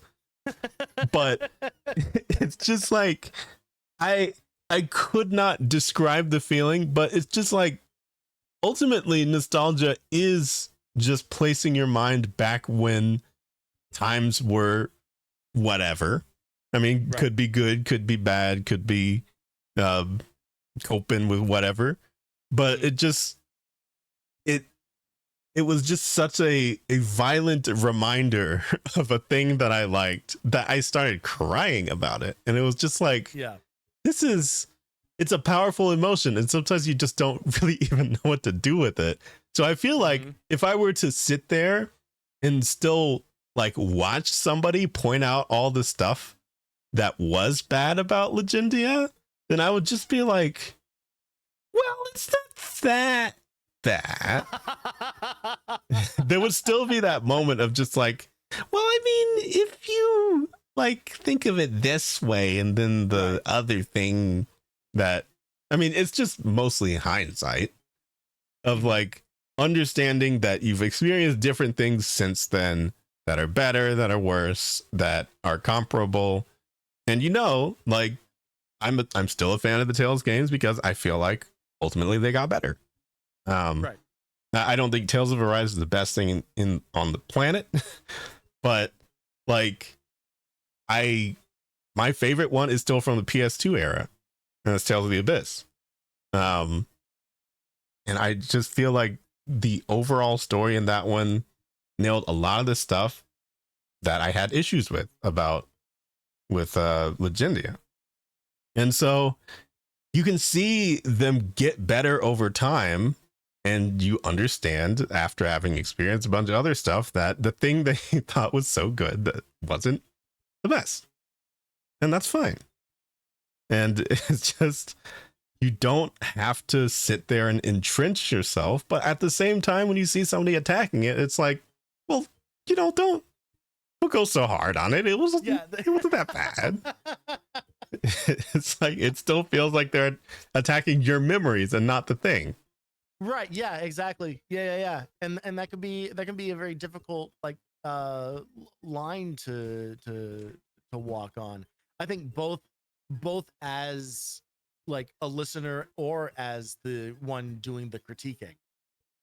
You know, like it can be very, because I'm you know, like I'm pretty outspoken, and I get very like honest about like feedback about stuff and everything. But I try to be pretty diligent about not hating on a thing for no reason. Like, like I try to like fully explain like my opinion on things as best I can, both positive and negative.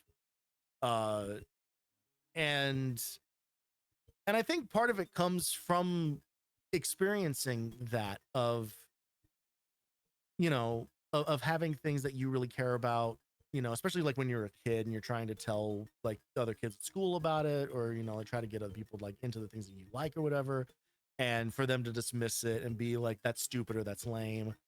Um, you know, and it does feel like it is not about, it's not about the thing, it's about you. You know, it's Yeah. like, oh, well, if this person thinks that this thing is stupid, then by extension, I must be stupid for enjoying it. Mm-hmm. And they must hate And me. and they must hate me. Yeah. And to be fair, I kind of did in my hate the case, kid that well, that's the thing. talked Yeah, about. I was literally gonna say, in my case, that was true. But Like, but more importantly, I mean, you know, I didn't hate him. I just wanted him to stop talking about Oblivion so much. Like, Jesus, it's not that great. It's like I borrowed it from him and it was okay. Like, see, I would have been the Oblivion kid, because that was me growing up, was trying to tell everybody about the PlayStation, but they were all N64 kids, you know, like it was yeah, I don't know. just, I guess I just didn't really have that in me to try and spread the things that I liked to other people, because I mostly just hung around my sisters. So if they liked something, then I also liked it. And we just kind of talked about it together. Mm. But I guess as I grew up, that sort of like branched down a little bit. So there'd be things that I would talk about with one sister, or things that I would talk about with another sister. And it was just like, oh, okay. But then as I grew up more, it was more like, oh, so I'm really obsessed with MMOs, and I can only talk about that with the people playing the MMO at the time.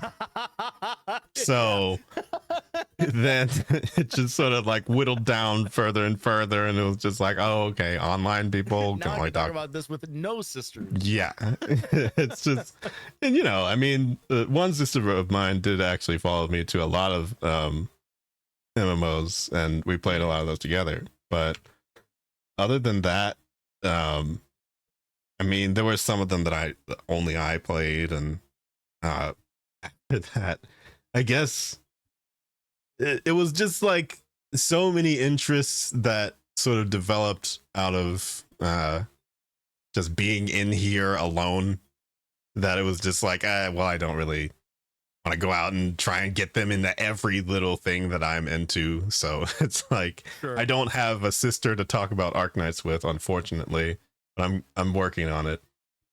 Yeah. Eventually that'll probably be a stream idea or something. It's so funny, because I feel like you and I kind of came away with like different conclusions about this, because for me, this whole like streaming thing is almost entirely an excuse for me to try to get people into the things that I like. Right.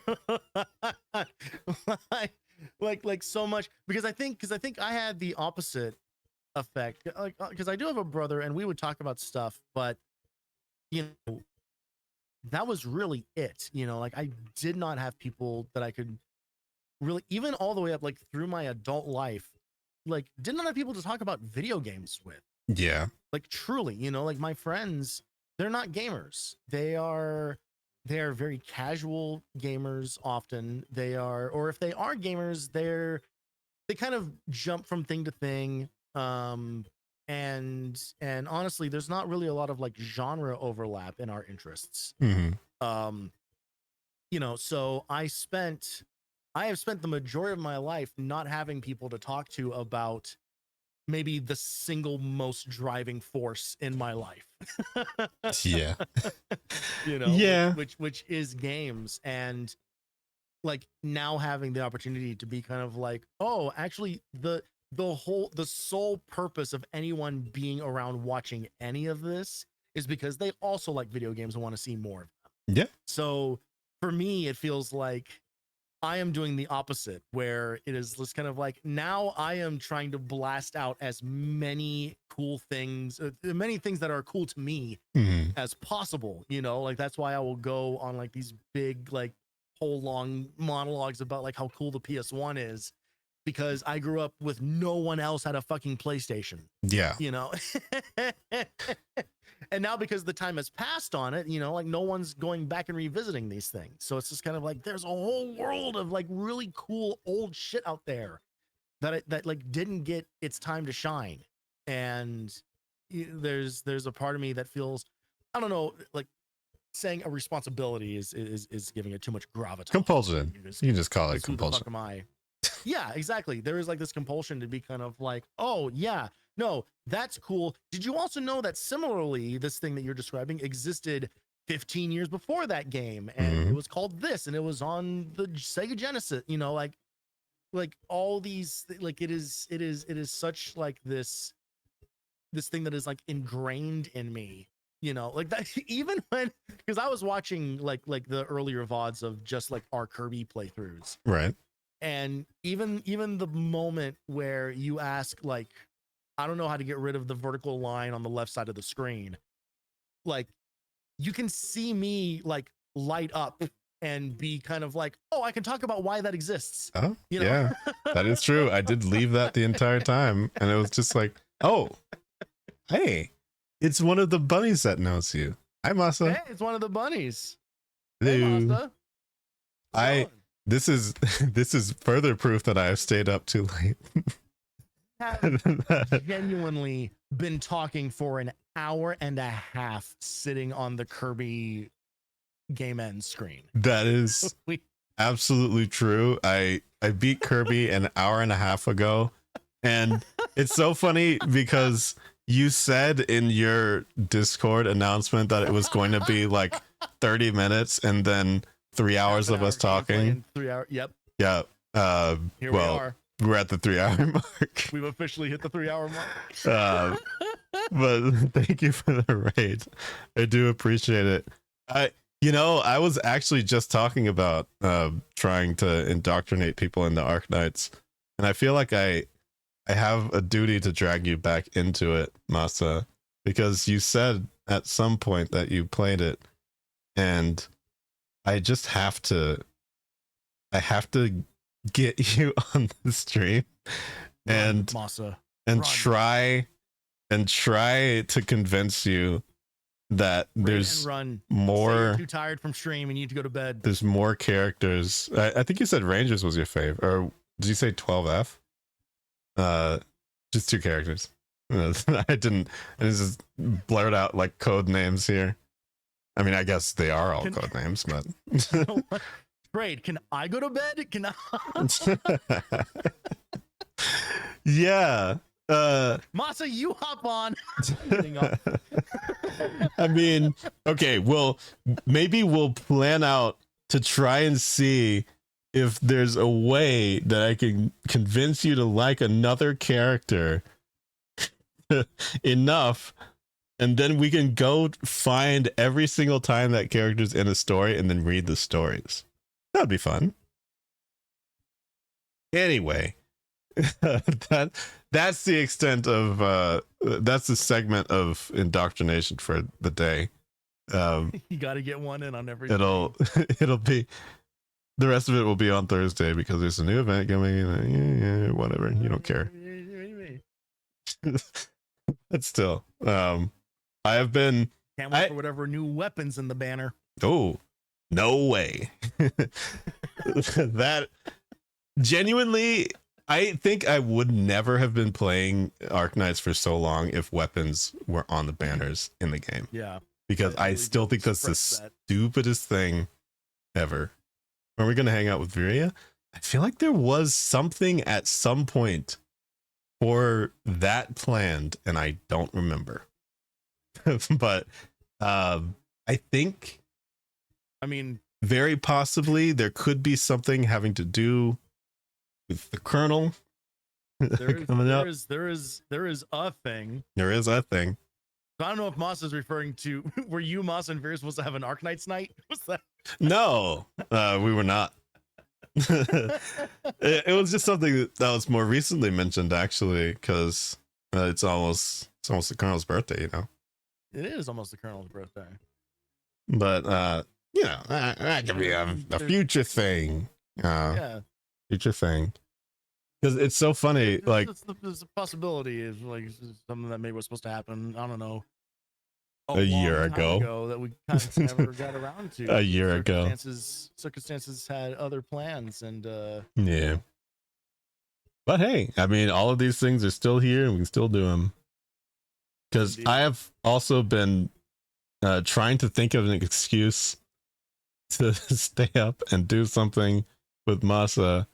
His time zones are cruel and oftentimes end up with Masa in like the middle of the night and me already going to bed, which is probably what I should be doing right now, to be fair. Yeah, it is 13. Oh God, Masa lives in a place where the time is all crazy. Yeah. Yeah. Yeah. It's been a thing for a while. For me, it's 1 a.m. or 1:14 a.m. And so that is one of those things. We are literally 12 hours apart. Bummer. Yep. I mean, we have a shared viewer, and that's how I feel about like Nukari. Yeah. No, it is like the same thing. It is the same thing. Spend all the time chatting with him, like in Discord, and then by the time I stream, he can't watch. Yep. It is always that thing. It's unfortunate. I need to. You know what? I need to actually just stop and find somebody else to raid, because that's one of those things I cannot. Oh, Vera's alive. Well, that's easy. We will raid Viria. She'll be up for another 8 hours. Yeah, that's just insomnia. That's not even a time zone thing. So we'll go straight into Viria, who we all know and love. And yeah, Kefka's always on this light too. We just have a lot of like people that are either nocturnal, cannot sleep, or just choose not to sleep, which is basically me. The way that I've always described it is that for the past maybe 10, possibly 15 years, I have fallen asleep on accident. And never on purpose. I think I relate to that a bit. Yeah. I'm always trying to do something, and then I wake up and it's like, oh, I failed to continue doing what I was doing, and that's why I slept. The light is still on, the computer is still on, the video has paused itself. Long since over. It's like the amount of times I've woken up to a screen of like that grid of YouTube videos is like endless. With a bunch of channels you don't recognize. Yeah. But yeah, what isn't endless is this stream. So we're leaving now. Good night. Goodbye. Say hi to Viria. Bye. Thanks for Kirby's adventuring. We're doing something tomorrow, I guess. Not tomorrow. Immediately lies.